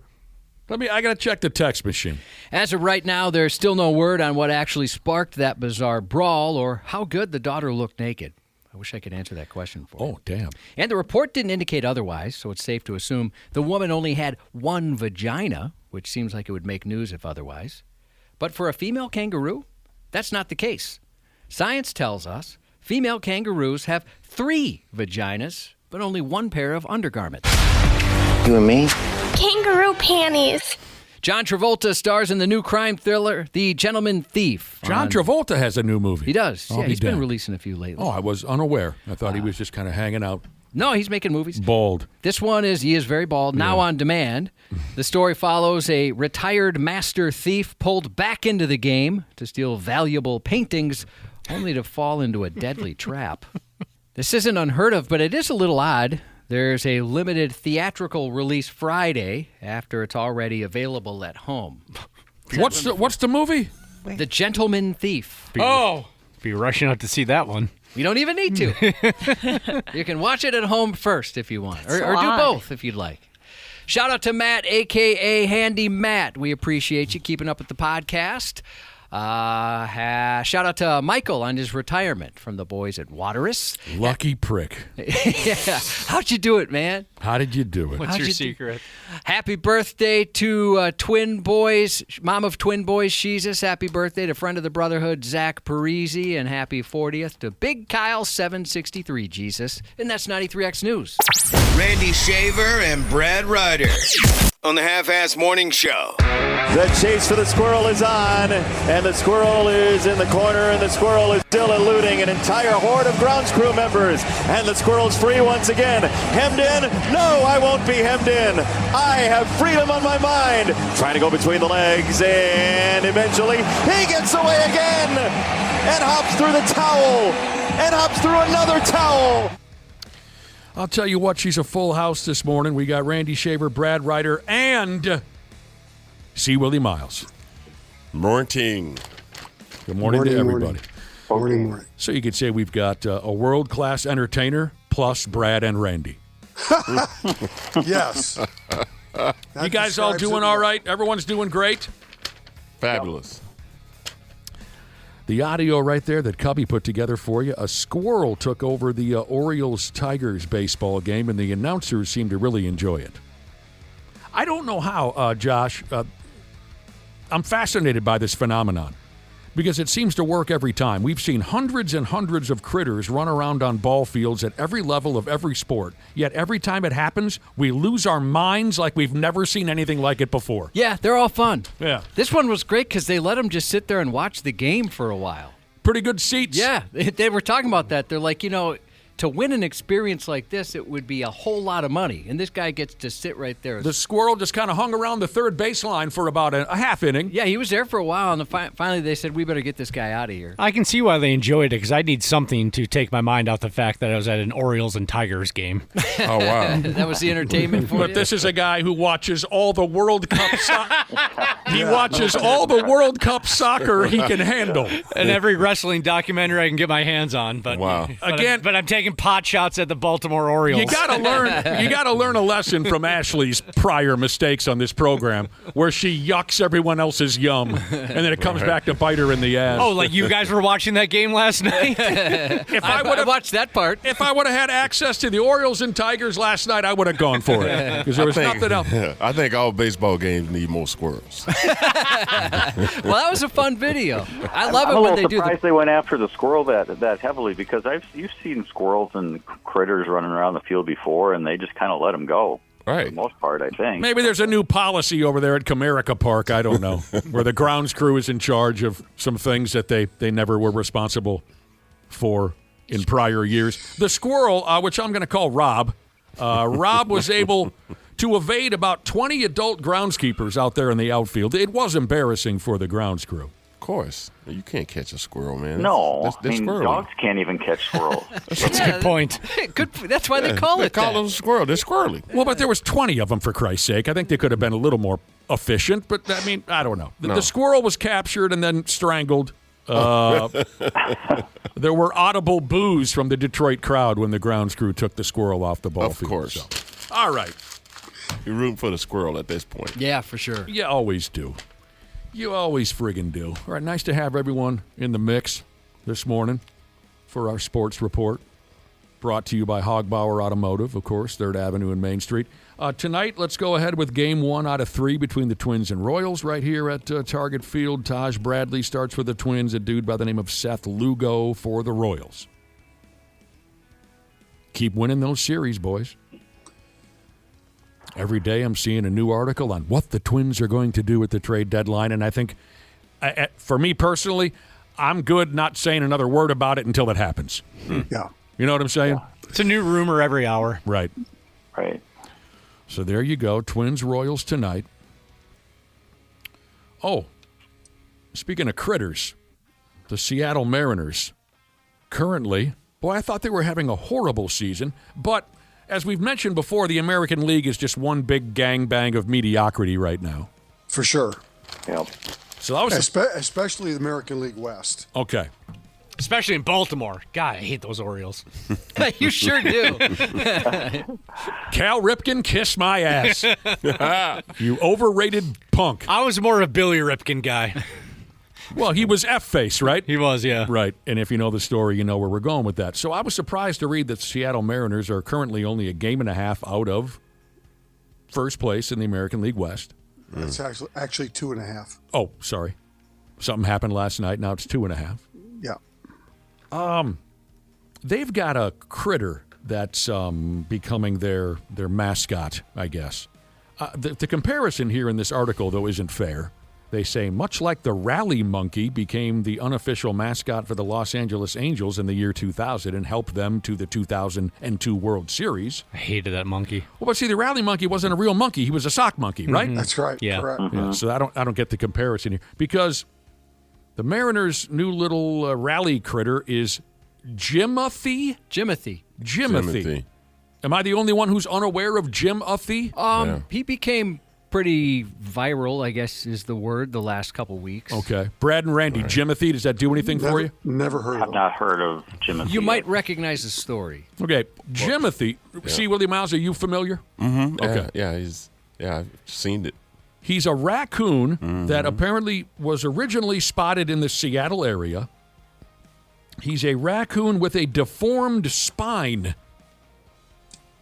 And if you watch videos of Jimothy running around Seattle, yeah, he's kind of funny looking.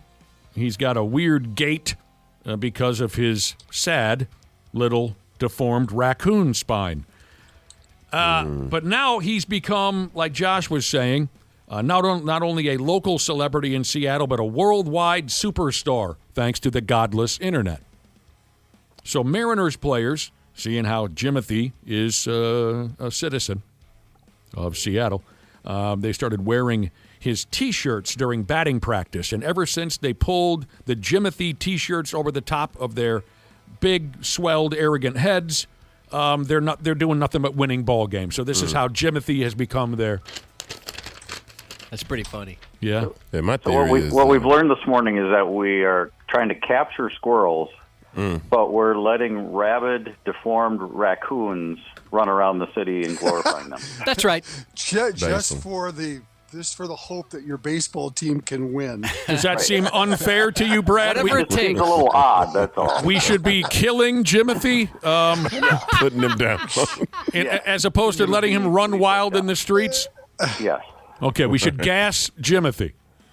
I don't think he's deformed at all. I think Jimothy's mom wound up at a zoo and pushed up on a monkey. That's what it looks like. It looks like half monkey, half raccoon. So that's what I'm thinking. You think that Jimothy is a moncoon? That's what I'm saying. He's half a monkey, half raccoon. Yeah, raccoon. if you look at that spine and the way his legs are on the bottom, that's just a theory. Okay, there are people, working theory. I mean, you've seen some things. I've seen some things. Take your word. Yeah, this crossbreeding is getting crazy. Yeah, you just Slow can't down. push up on anything. You lived in St. Cloud for a number of years. You Word, saw word, some stuff. word. Crossbreeding, yeah, St. Cloud. I've seen some things, bro. So if the Mariners continue to be successful, expect to see more of Jimothy everywhere. I thought it was kind of mean, Josh, but I don't know the rules anymore. I thought it was kind of mean in the article where they referred to Jimothy as a mutant raccoon. They called him a mutant. Totally not fair. But they He say does look mutated. They say he has truly become a cultural phenomenon. So there you go. I like the rally monkey. I did. And that was even when the Twins even faced the Angels in the American League Championship Series. That's why I hate the rally monkey. In other circumstances, I would have gotten on board with it. I totally get it. I wanted to hate the rally monkey because that was the team that was getting in the way of the Twins and certain World Series glory. Mm-hmm. And in the end, the Angels with that David Eckstein and all those little sissies they had on that team. But still, when I saw more of the rally monkey, that stupid sock monkey up on the big screen, I thought it was very unique and very funny. I agree. I liked it a lot. Yeah, it was fun. I was just pissed. No, I get it. I get it. When did the Twins have the rally squirrel? See, I don't know, Josh, because every team has had the rally squirrel, the rally raccoon. It's become such a stupid, overdone gimmick now. I can't remember. The rally sausage. I like the sausage. Sausage was cool. That was gross. Yeah. As far as critters go, every team has said, "Hey, have you seen the rally praying mantis? It's everything." No, I don't care. You've played it out. Everybody's looking for hope. Yeah, but if you can find that knowledge or that information, Josh, I guess 2019, the Twins rally squirrel. The rally sausage was where it's at. So gross. I know. But that's what made it so much fun. That was so unique, original, fun. That was the origin of an outbreak of some sort. That was disgusting. Tapping your bat on the just melting sausage. What a funny idea, though. Yeah, there you effing go. What else is going on? I don't know what this means. And I always wish bad things on the New York Yankees, but I'm going to go ahead anyway. It says here the Yankees are giving away 18,000 George Costanza calzone bobbleheads in August. Does anyone know? What is that you're reading over there? That looks pretty tasty. It's a calzone, sir. Calzone, huh? Yeah, let's see it. Pass that on down. Let's get a little look at that. Big Stein wants a little taste. Come on. Pass it down there. That's a good boy. Okay, hey, what's in this thing? Cheese, pepperoni, eggplant. Eggplant, huh? That's a hell of a thing. All right. Okay, this was a gimmick from the Seinfeld television show in 1996, they tell me. That's right. New Yorkers love that whole Seinfeld Oh, yeah, thing. it seems like every year they do something related to Seinfeld. So some of you are familiar with the bit. Yes. Oh, yeah. So what's it say here? A game in late August. They're going to give away 18,000 of these George Costanza calzone bobbleheads. You can see it on 93x.com. There you go. Thank you. Up on our website, the little George character holding this calzone in his hand. And they're saying that, bobblehead dolls, certain bobblehead dolls these days can right away go for insane amounts of money on eBay and whatnot. They're saying right now this calzone bobblehead is someone will give you $150 for it right away. If I lived out there, I'd go stand in line for that. You would. I'm a big Seinfeld fan. You loved Seinfeld. It's a pretty good bobblehead. What's that? It's a good bobblehead. You like it? Yeah. Well, you guys know that I only ever watched 5 minutes of Seinfeld. That's 5 minutes more than I did. Yeah. So, the episode back in 96, it says here, the character George was working for the Yankees, and he gets the boss at the time, George Steinbrenner, hooked on this calzone. And every day, Steinbrenner asks George Costanza to go get him this calzone. That was the basis of the episode. And that's interesting for me personally, because the only 5 minutes I ever watched of Seinfeld, it was an episode where George Steinbrenner was not the real George Steinbrenner. They had an actor. Larry David. Yeah. Okay. George Steinbrenner was having a conversation with George Costanza's dad, played by Jerry Stiller. Yes. You would have thought that I would have continued watching Seinfeld because I really enjoyed what I saw. All I saw was the back of George Steinbrenner, and you see Jerry Stiller, George Costanza's dad, sitting in a chair, and all Costanza's dad says is this. He says, "How in the world do you trade Jay Buhner?" And then I turned it off. Steinbrenner had come to their house because George supposedly had died in an accident. He didn't, but that's why Steinbrenner was coming to the house, was to tell the George's mom and dad that he had died. And that was the first thing George's dad said after he told him he had died. Now, while we're on the subject of bobblehead dolls, this brings me to our Bro Stout Cancer event Friday, where we're all going to be at the Wayzata American Legion. Mm-hmm. We're going to enjoy the delicious broasted chicken dinner. We got a silent auction and a 50-50 raffle. We're about spent on tickets, but we'll give you one last chance here. Go to 93x.com, go to our calendar, go to station events, and try to get yourself a ticket. $20. We'll be there Friday night. A few of our listeners have been very generous with silent auction items. And one of them, a listener just yesterday, donated a pile of bobblehead dolls. Twins bobblehead dolls. Dana, you might want to spend some you might want to bring some cash. Yeah. Now, the most unique collection, this is really cool. I didn't know this was a thing. A listener has donated a series of bobbleheads that were given away or sold by the Twins, I'm not sure, years ago. It's the bobblehead of every single Twins manager from day one through Ron Gardenhire. Oh, cool. That's awesome. 12 different characters, all 12 managers from day one to Ron Gardenhire. I thought that was a really original item. That's a cool set. Thank you to Nicole is the one who donated those bobbleheads. Malacca Meats, Willow Tree Winery, Burns Bottle Shop in Now Then. You guys even know where that is? Now Then, Minnesota? Yeah. Yeah, you been there? Everybody been there? Now Then? I think I've driven through there. Yeah, I've heard of it. Stopped, but certainly driven through. I used to summer there. Really? Mm-hmm. Oh, yeah? Yeah. Now and then. Yeah. Here and there. Now and then is next to here and there. My wife's ready to shut down ticket sales, so if you want to get in, you better do it now. Oh, Lord. She's running that operation, Josh, and boy, are you in trouble. What did I do? I'm already in trouble? Well, we were sorting out everyone's responsibilities, and yes, we kind of forgot about you. Oh, boy. As we were filling out the roster. So you're on trash duty. I don't mind. I'll do whatever it takes. Taking out the garbage. All right. Pretty good cause. So there you go. Yeah, of course, every dime benefits Randy Shaver's Cancer Research Fund. We're all looking forward to Friday. All right. Totally. Isn't this something? Once in a while, according to Andy Reid, this happens. Yeah. All right. Kansas City Chiefs offensive coordinator Eric Bieniemy's son has been arrested for shooting his own mother. Damn, that's cold. That is. She's a saint. We all know that, the people that know her. But things happen, things happen, and you got to work through it. But it'll all work out in the long run. We all love EB, and you hate seeing these kind of things happen. But there's always a blessing in there somewhere. Eric will work through it. He's got a great support group here, as does his family, and then we'll just let time take care of it from there. You know what, Cubby? I've been looking everywhere for that blessing, and I can't seem to find it. Me neither. Outside of her surviving. That's it. That's the blessing right there. Unbelievable. How awful.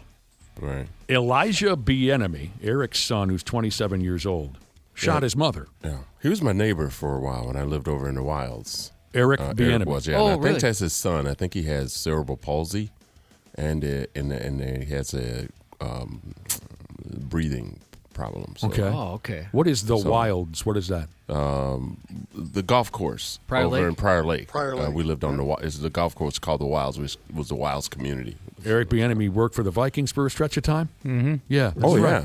That just dawned on me. I'd forgotten all about that. He was, yeah. When Public AP was here. Pardon me? When AP was here, I think. He was a running back coach. I had totally forgotten about that until this very moment. Yeah. I always love the nickname Public Bieniemy #1. Sure. That is a cool nickname. Chris Berman.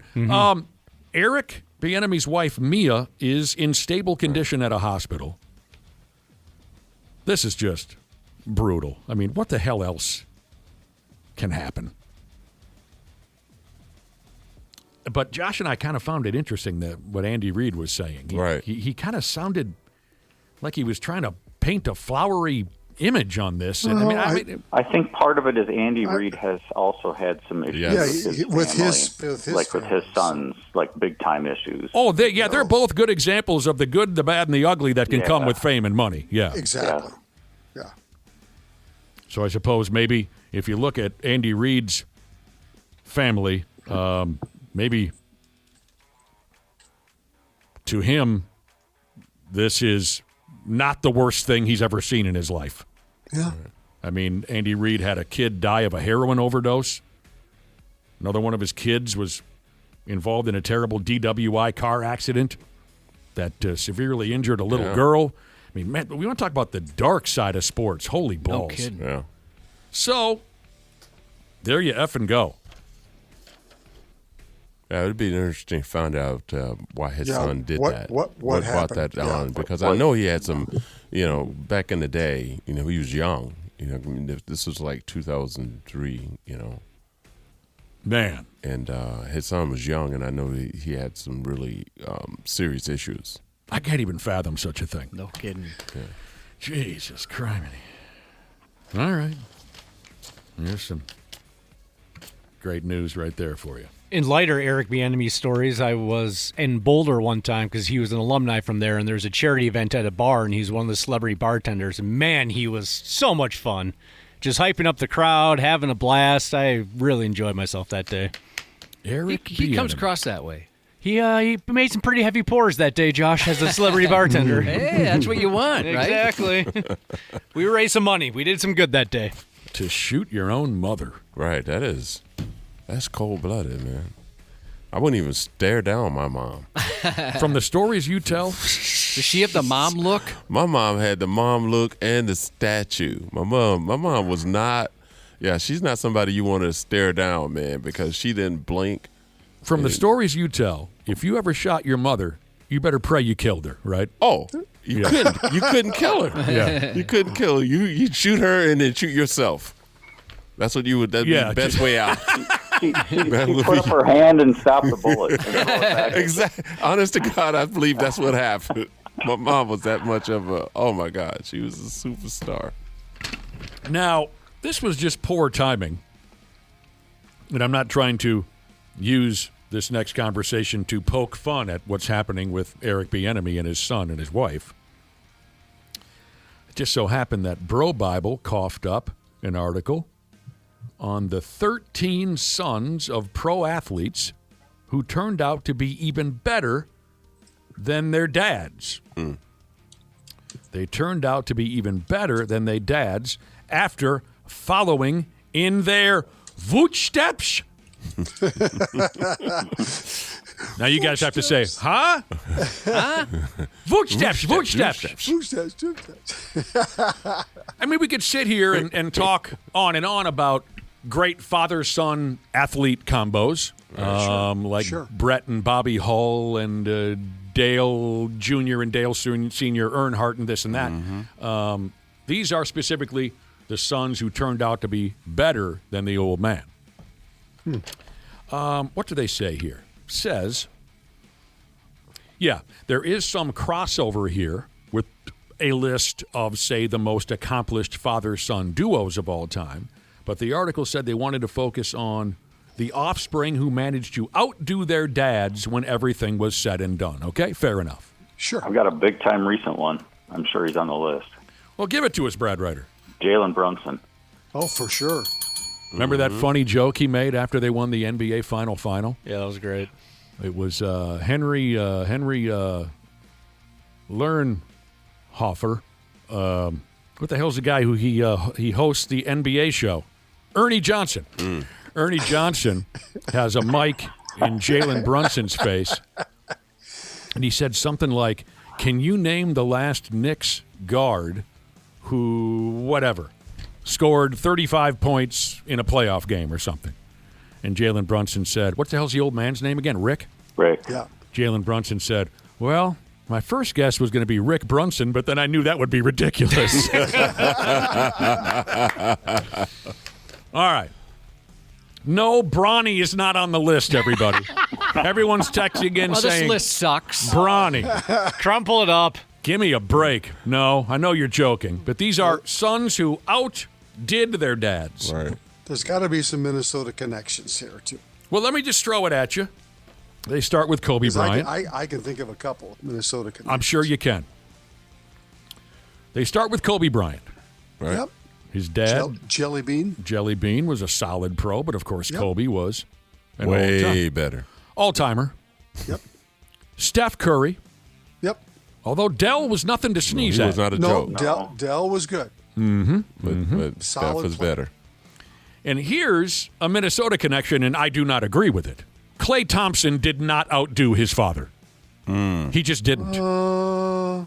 Maybe not on the college level, but on the pro level, I would say, yeah. Klay Thompson was a specialty player. I don't know, Brad. I think that's kind of a draw. For me, I think it's a draw. I'll say that's fair, Randy Shaver. We'll call it a draw. Michael Thompson was a friggin' monster. Beast. And that's a Minnesota connection. Yes. Michael Thompson played for the Gophers. I'm not going to go ahead and say that Klay was better. Yeah, I'll call it at best a draw. I agree with that. I think it's a draw. Yep.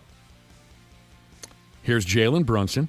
Ken Griffey Jr. For sure. Definitely. Yeah. But his dad was a good player. Sure he was. Yeah. Sure he was. Yep. Dana's newfound hatred for the Baltimore Orioles. Oh, Cal Ripken. Will probably keep you from saying anything on this. But Cal Ripken Jr. Yeah. Roberto Alomar and Sandy Alomar Jr. Yeah, but, Sandy was a good player. He was. Didn't end up in Cooperstown, but good player. Barry Bonds. Yeah, Bobby Bonds was such a great player, though. Yeah. God, I loved Bobby Bonds growing up. Oh, my God. Yeah, he was a star. Fantastic player. Was Prince Fielder really better than Cecil? Yeah, Prince Fielder's on the list. He had a good couple of years. I think that's a draw. Let's call that a draw. Call that a draw, too. Yeah, I don't think so.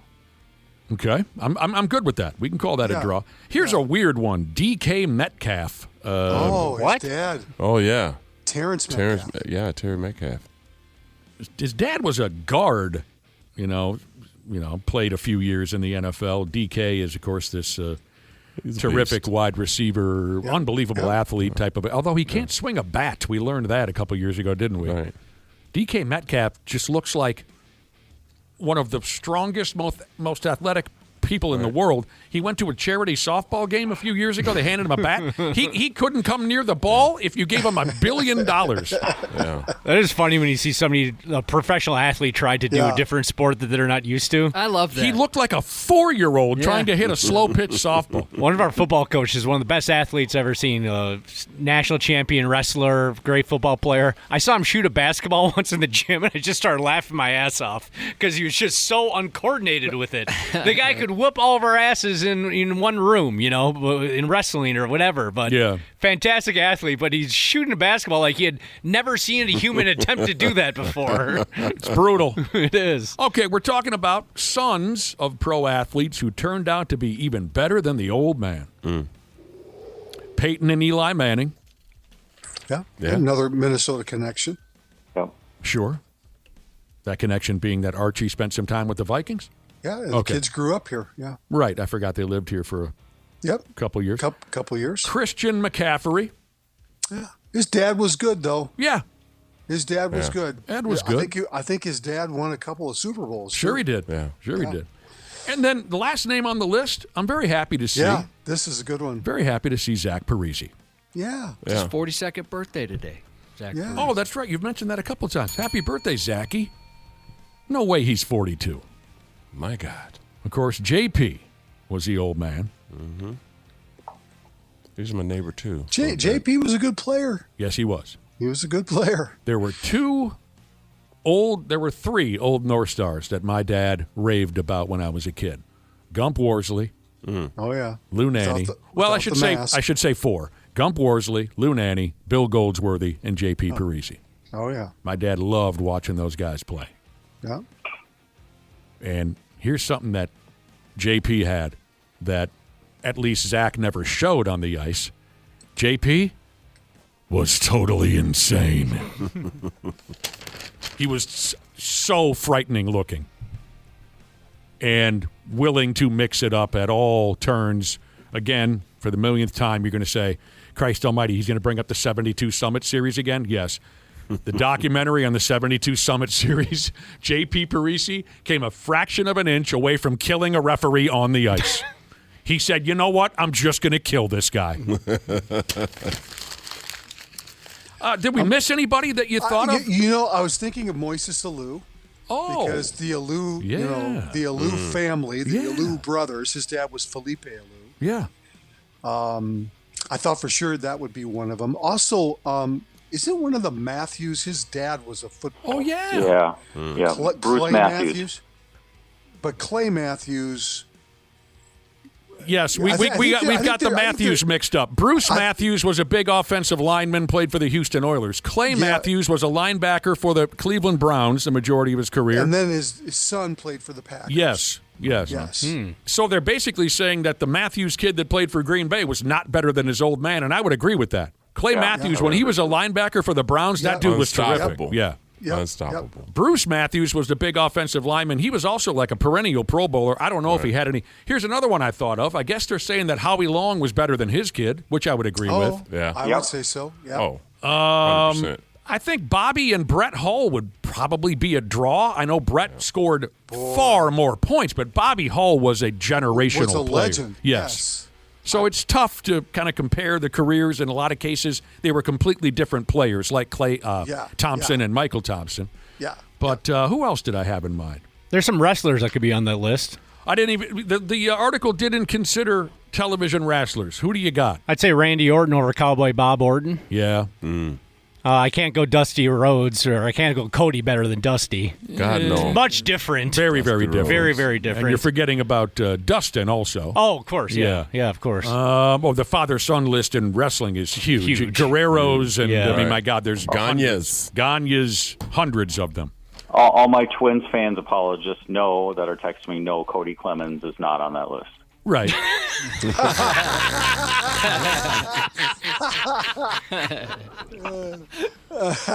Well, here's the deal, Brad Ryder.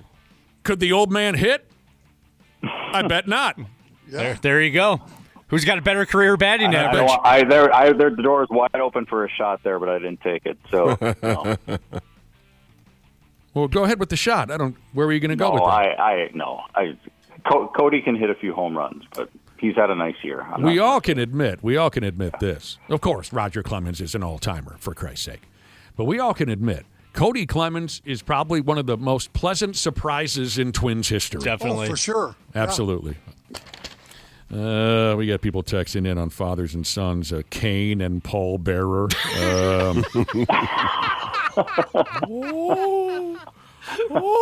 Undertaker!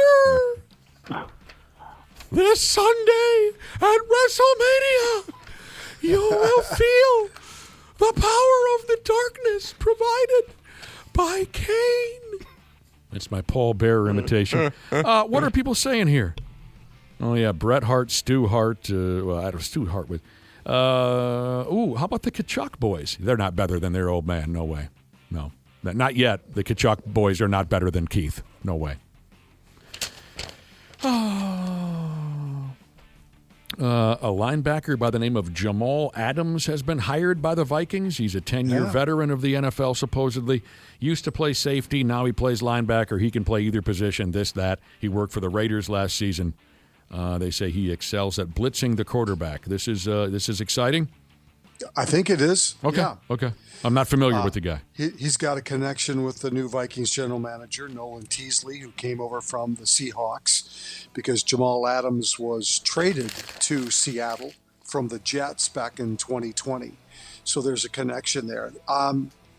Very solid player. Obviously, if you're a Pro Bowler, three-time Pro Bowler, you've been doing some things right. So you throw him in the mix with Flores and the way that he moves people around, and they're still waiting on final word of Harrison Smith because we haven't heard anything definitively that he's retiring yet. And I think camp opens on Saturday, if I'm not mistaken. Saturday, yep. So friggin' camp. They add Adams. I think that certainly helps their defense. Ooh, here's a listener who wants to know, what about the Felinos? Sorry, back to fathers and sons. Yeah. Mike Foligno was a hell of a good player for a long time.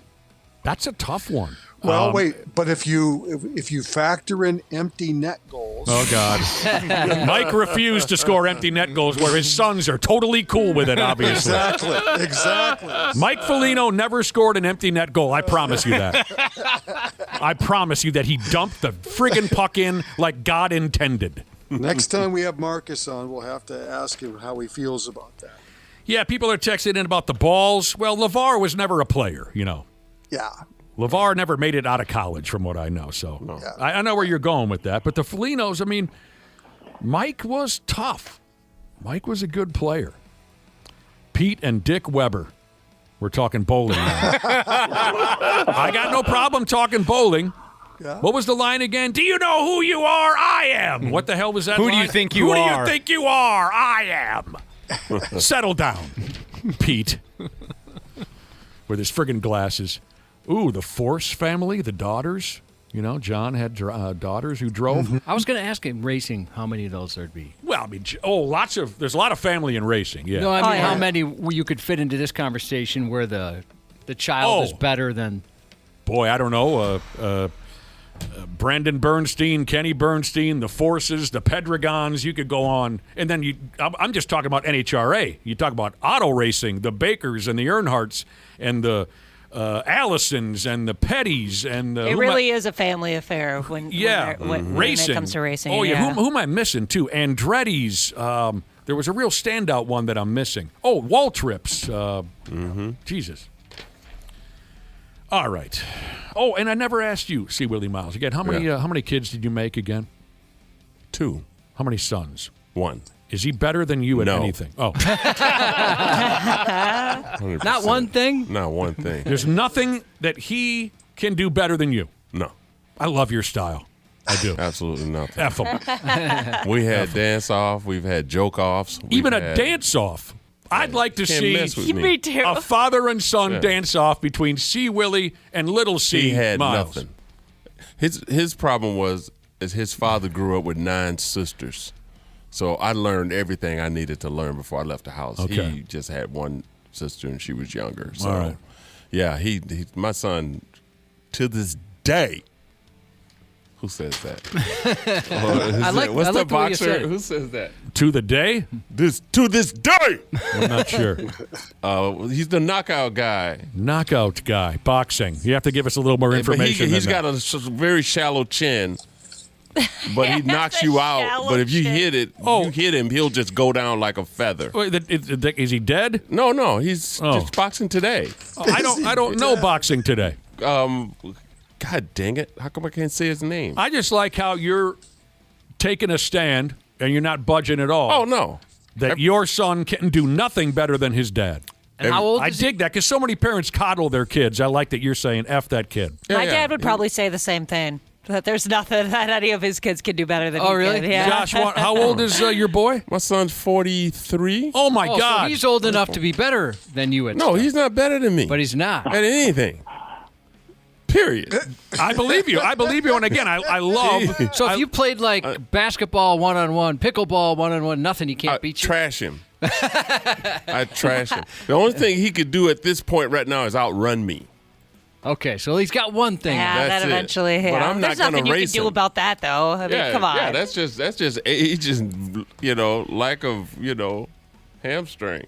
Oh, sorry. I got excited. Daryl and Michael Waltrip are brothers. I always think that Daryl is the dad because Daryl looks so much older than my NASCAR fans are picking on me. Wilder, who's the name I was looking for.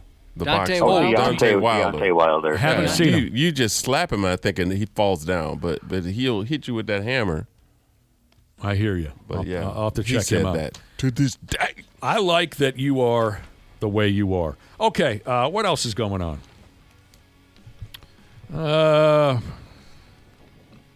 Everson Griffin wants to play in the NFL again. Can someone help this guy? Yeah, I know. How about this? This past Sunday, the suburb of Robbins, Illinois, honored retired NBA basketball player Dwayne Wade. They upped and named a street after the effing guy. In Robbins, Illinois, there's now a Dwayne Wade Boulevard.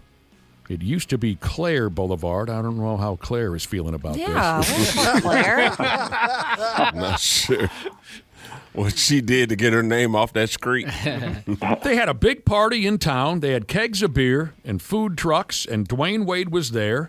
And they changed the name of the street from Claire Boulevard to Dwayne Wade Boulevard. Apparently, when he got a little older, like into high school, he lived in this neighborhood. And, of course, he went on to wonderful things. I've won championships. I've experienced moments that I could never dream of. But standing here today, being here, seeing familiar faces, being on the same street that I ran up and down, it just feels different. I like that guy. Bet it does. Yep. Says here he grew up when he was real young. He lived on the south side in a neighborhood called Washington Park. Ooh, that's outside. And then they moved to Robbins when he got a little older. I wonder, I'd have to look this up, if Washington Park on the south side is anywhere near Harvey, Illinois.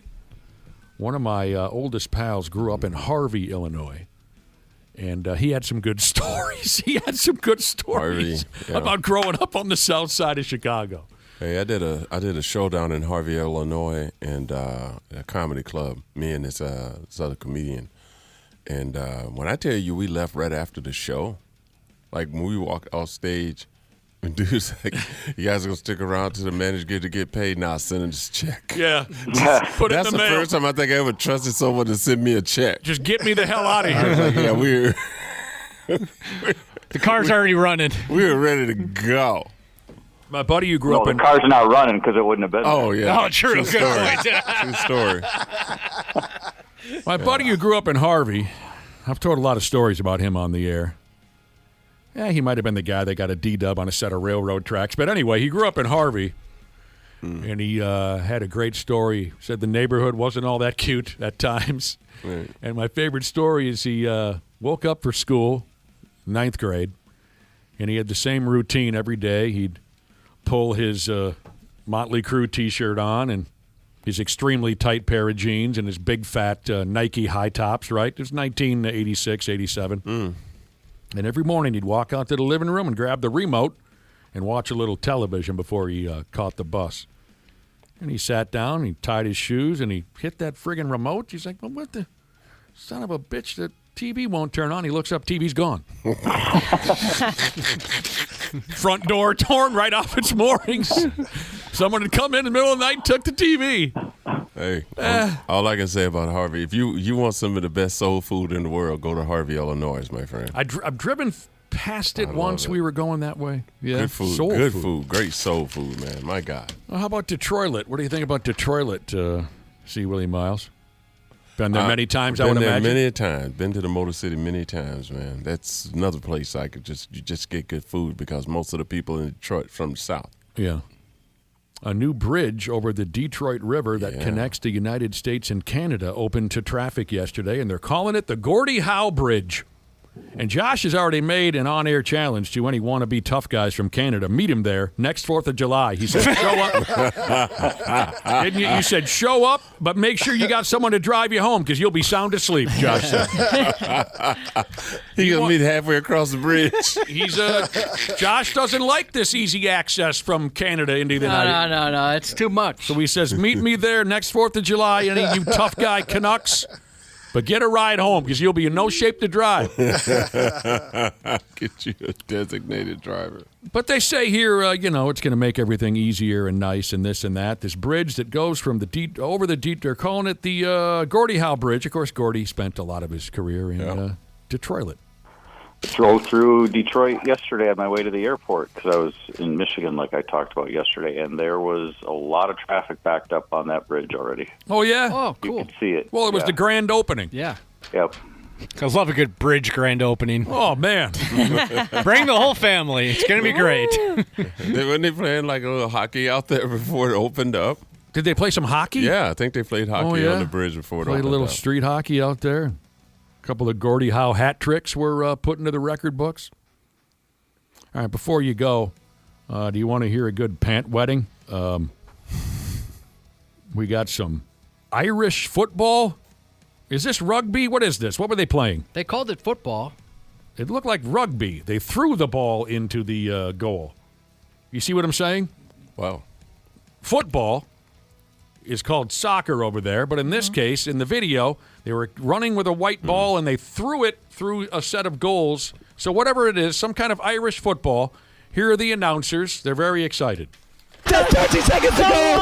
We're 45 yards from the county goal. He's got Tommy Conroy. Tommy Conroy's in for a goal. Yeah! Tommy Conroy. Oh, my God. Delirium. 5 seconds to go.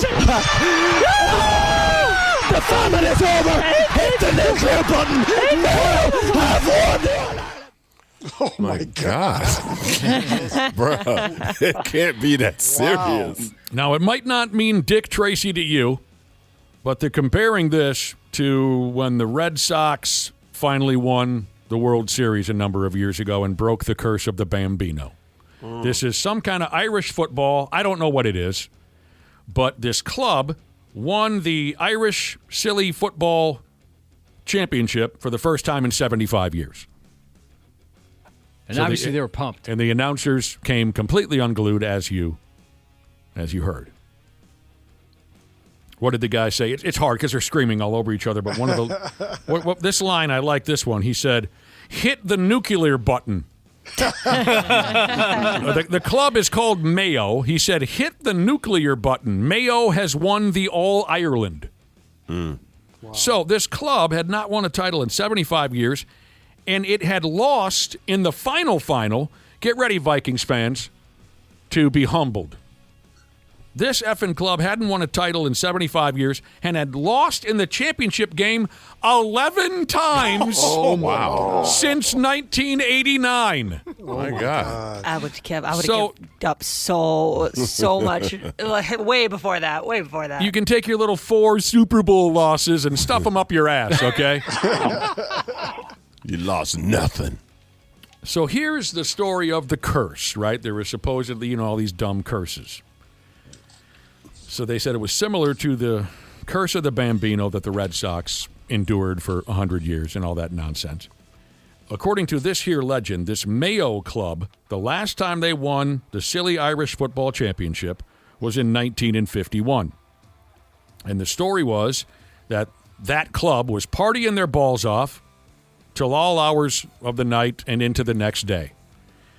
And they're running wild in the streets, drinking and making out with red-haired gals. And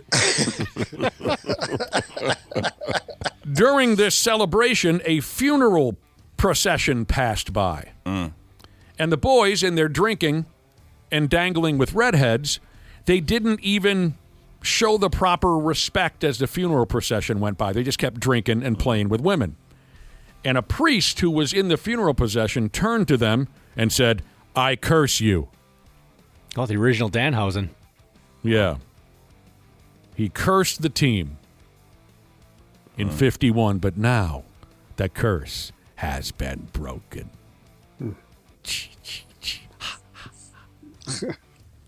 He must have lifted it. Lifted the curse. Or yes, passed he did. away. Bad. Oh, I'm Or sure the guy. that. I'm sure he's been dead for decades. But yeah, the curse has been. There you go. There you effing. Maybe one day we'll get to hear our local announcers go crazy like that. I doubt it. I don't think I won't see it. Well, if the Twins trade for Tarek Skubal at the trading deadline, you never know. I was specifically talking about football. But yes, the Twins, I We're still going to give. trade for Skubal. That'd be great. I still give the Twins a chance, and the Pigs and the Timberwolves. I guess I was just thinking about the local football team. Sure. Are they going to trade for Skubal? Oh, good. Wouldn't that be something? That'd be awesome. All right, boys, there you go. Thanks, Brad. Thanks, Randy. You bet. You go off and do whatever you feel. C. Willi Myles is going to stick around, and we'll be back with more garbage nonsense on the Half-Ass Morning Show. Hey, it's Dana, Smart Club member of Standard Heating and Air Conditioning. When your AC isn't working, everything just feels off. That's why I trust Standard Heating. They're fast, reliable, and make it easy. So it's just one less thing to worry about. And if you've never tried them before, now's the time.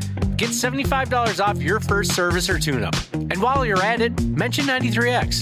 StandardHeating.com, providing the comfort you deserve since 1930.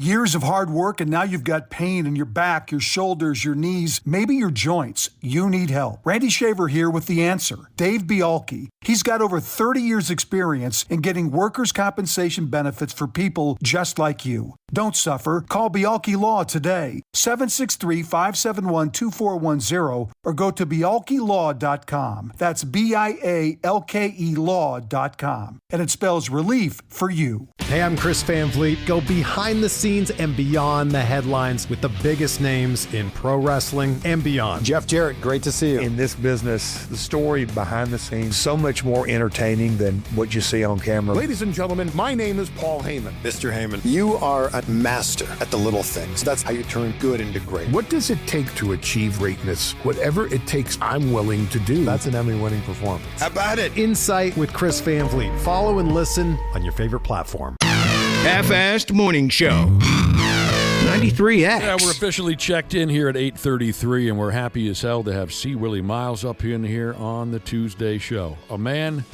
who just told us off air spent yesterday golfing. You're brave.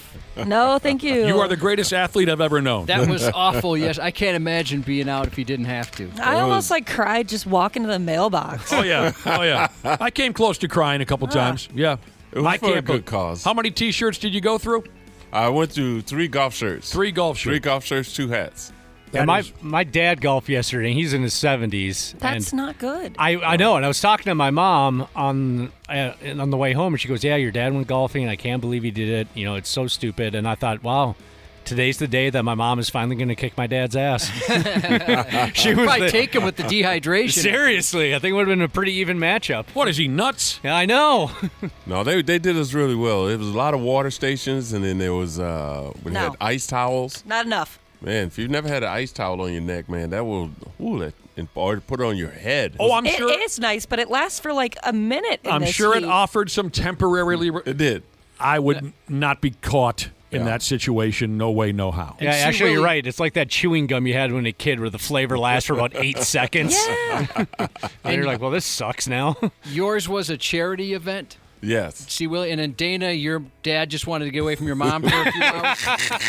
Him and his fellow retired college buddies, they golf 3 or 4 days a week. Right. Oh, well, I'm glad you made it, C. Willi Myles. Yeah. I really am. Hey, trust me, I didn't get out of my cart a whole lot. I mean, I had a good foursome, and I was just a celeb for them, and they carried the weight, man. I just showed up when they needed me.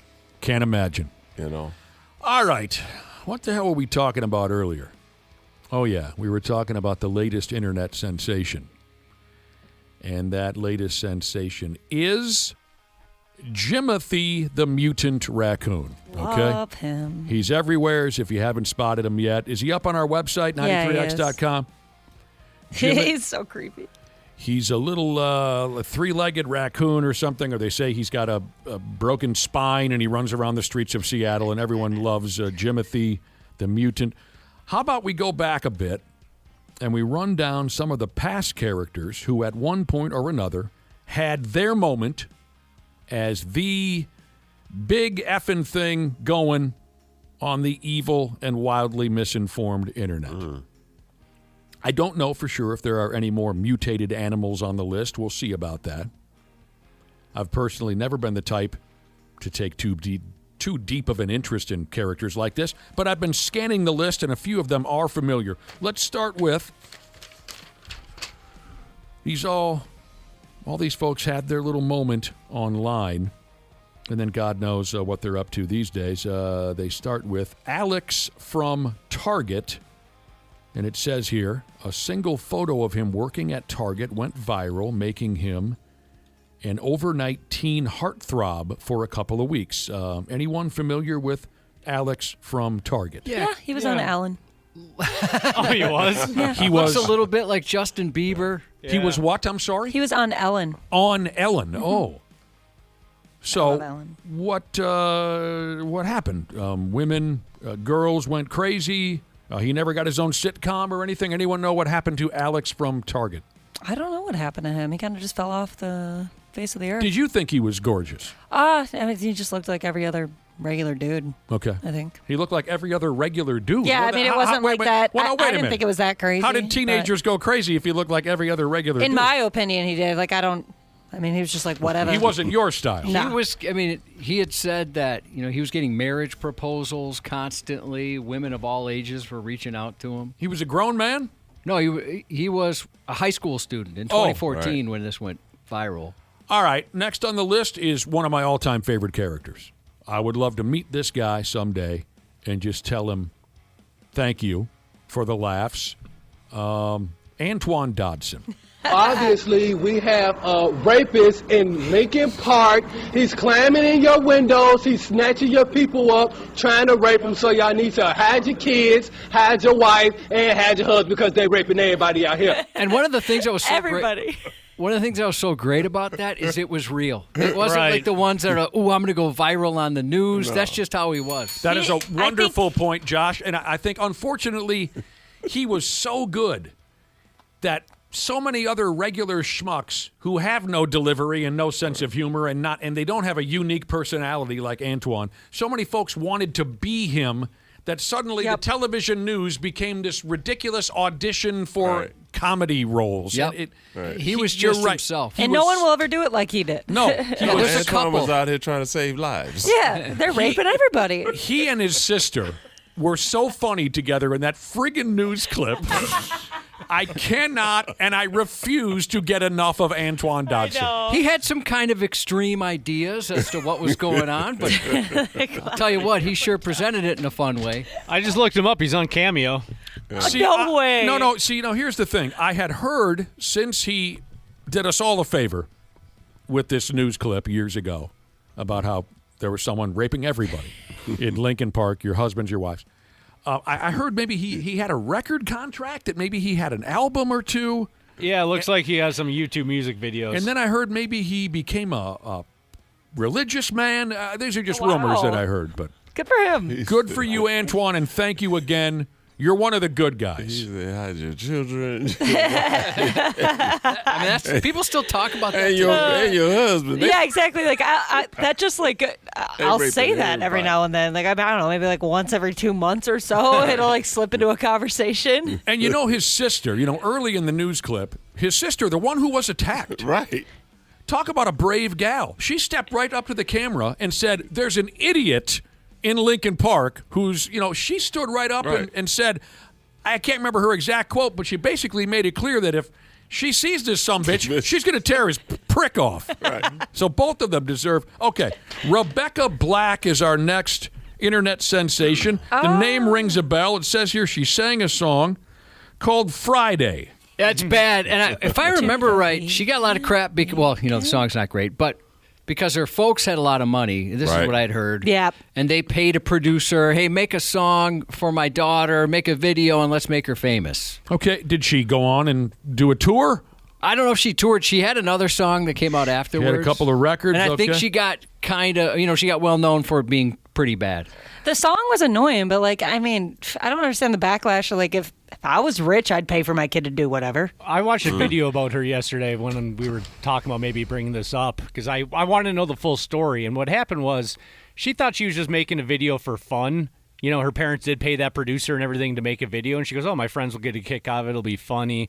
And then Daniel Tosh was the one that started it. Yeah. He posted something about it, and then that's where her life just got completely ruined. There were people. So maybe she didn't necessarily want this to become national. Right. And then to the point where she was getting cyberbullied. They swatted her school. People posted on Reddit where her entire class schedule, what time she gets to school, what time she leaves, all this stuff. Like, she had to leave high school for a few years because of all the bullying she was getting nationwide. I know she was getting all kinds of crap. Yeah. That's the drawback of becoming famous on the internet. There's 10 billion lunatics who want to see nothing but bad things happen to you because they're 100%. jealous. Dude, she's so cool, dude. I'm looking at her Instagram. That's what people are saying. She's so cool. We're getting texting. She's really cool, and she tours, and she's coming to the Varsity Theater in October. I'll be there. She is so gorgeous. Oh, my goodness. We should see if we can get her on. I'd like to hear her story. This kid I am familiar with, and I reference him probably far too often. I don't normally like kids, but this kid rules. His name is Noah Ritter, and he was the little red-haired kid who was interviewed for one reason or another on local television. Well, not local here, but on wherever he's from. And he repeatedly used the word apparently and talked about his grandfather and the remote and the Powerball. What did you think about the ride? It was great. And apparently, I've never been on live television before, but apparently sometimes I don't watch I don't watch the news because I'm a kid, and apparently Grandpa just gives me the remote after we watch the Powerball. I think my husband quotes this kid every single day, honestly. And he's so cute. Apparently. When that video came out, my ex-wife turned to me and she goes, can we adopt that kid? He's the best. For me personally, the apparently part is cute. But what stuck with me is the line about his grandfather and the remote and the Powerball. Okay. Some people have been texted in saying, is Uncle Terry on the list? No, he's not. Oh, he should be. Yeah, he should. This list could have been a lot longer. It could have been a lot longer. People are texting Jeremy Meeks, hot felon. He was so popular for a little while. I remember talking about him not that long ago, maybe in the Stupid News report that... Yeah, I think he got in trouble again. Yeah. Oh, no. That tracks. Yeah, Uncle Terry Still should hot. be recognized. We all love Uncle Terry. He's the greatest ever. I can't decide if it's Antoine Dodson or Uncle Terry. That's hard. That's way too hard. Who would They be should the be greatest? best friends. They should live together and have should have a movie series together. One more before we take a break. We got plenty to go here. We're talking about some of these internet sensation type characters who had a couple of weeks where it's all anyone wanted to talk about, and then God knows where they're at now. Oh, yeah, Cubby, this one goes back. I think, did we interview this guy? His name is Ted Williams. He was a homeless sumbitch, homeless character on the side of the road summers, and someone put a microphone in his face. The local news interviewed him, and he had this incredible deep voice, and it led to a radio gig. Hey, I'm going to make you work for your dollar. Say something with that great radio voice. When you're listening to nothing but the best of oldies, you're listening to Magic 98.9. Thank you so much. God bless you. Thank you. And we'll be back with more right after these words. And he got a radio gig? Yeah. Well, he had a radio gig. Which you understand why he's homeless. Oh, I see. But then after that, he did get some voice work. So he was a radio guy. Bad things In the happen. 80s, He ends up on the street. Right. And okay. So he had prior experience before. Yeah, he Ted was Williams. like a DJ in Ohio, I think that was the story. No surprise he ended up on the street. Right. You can understand. Half-Ass Morning Show, 93X. All right, let me fill you in on what we've been jaw-jacking about here with C. Willi Myles in studio. We've been talking about some of these characters who made it big, for a brief period of time. They hit it big on social media. They hit it big on the internet. What they call, I think, in the business, Josh, a viral sensation. We've been rolling through some of the all-time most memorable viral. A lot of people have been texting in They can't hold their mud. They want to know if their favorite internet sensation has made the list. So let me roll through some of the names that people are calling out. Dirt bike guy? No. Hawk to a girl? No. Dirt bike guy? No. Hawk to a girl? No. Jonathan the zombie? No. New Dang the baby rhino? No. The It's Corn kid? No. Oh, he's great. Dead corn. Giveaway guy? No. Wow. Like Josh said, this list could be incredibly long. Life isn't fair. Some of your favorite internet sensations did not make the list. Right. I'm sorry, you went fast. Did anybody mention the zombie kid yet? Yes. Jonathan, yes. Okay. Nowhere to be found. Okay, I got to see if I still have the corn kid. It's corn. I love this kid. Here we go. The corn kid? For me, I really like cone. Ever since I was told that cone was real, it tasted good. But when I tried it with butter, everything changed. I love cone.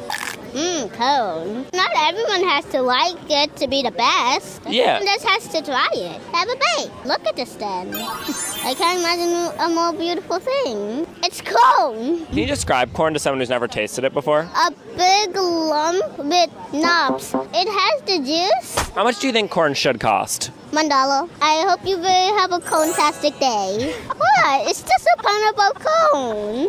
Whoever made this list wanted to shut him out. It is so cute that the kid goes. Once I found out it was real, did you not think it was real? Every kid remembers the first time they found out corn was real, actually. My parents have been lying to me all these years. It is real. Sorry, some of your favorites aren't in the mix. That's okay. This is just one website's list. Here's who they did include. Okay, and there's some. I'm going to get lost here shortly. I do remember the Gangnam Style dude. They called him Psy. Yeah. I hated this with a passion. Okay. I still do. All right. Here's a character named Bauer who came up with a song called the Harlem Shake. Gautier? Oh, they're so good. I absolutely love them. Cubby, they threw the Macarena folks into the mix. Wow. That's old school. Macarena. So that was an internet thing before it became a hit single? I thought that was one and the same. It was a hit single and an internet thing. Okay. Yeah, I don't know. The dance, I guess, is more of a... Yeah, I don't know why this would be a viral video necessarily. Just the dance took off. I remember the song. And when it came out, I think it had 56K internet access, before it was fast. I don't know what that means. Anyway, Danielle Bregoli, who they say here is the Cash Me Outside, How About Dat girl. Catch me outside. How about that? Huh? Catch me outside. How about that? Catch you outside? What does that mean? What I just said. I don't understand.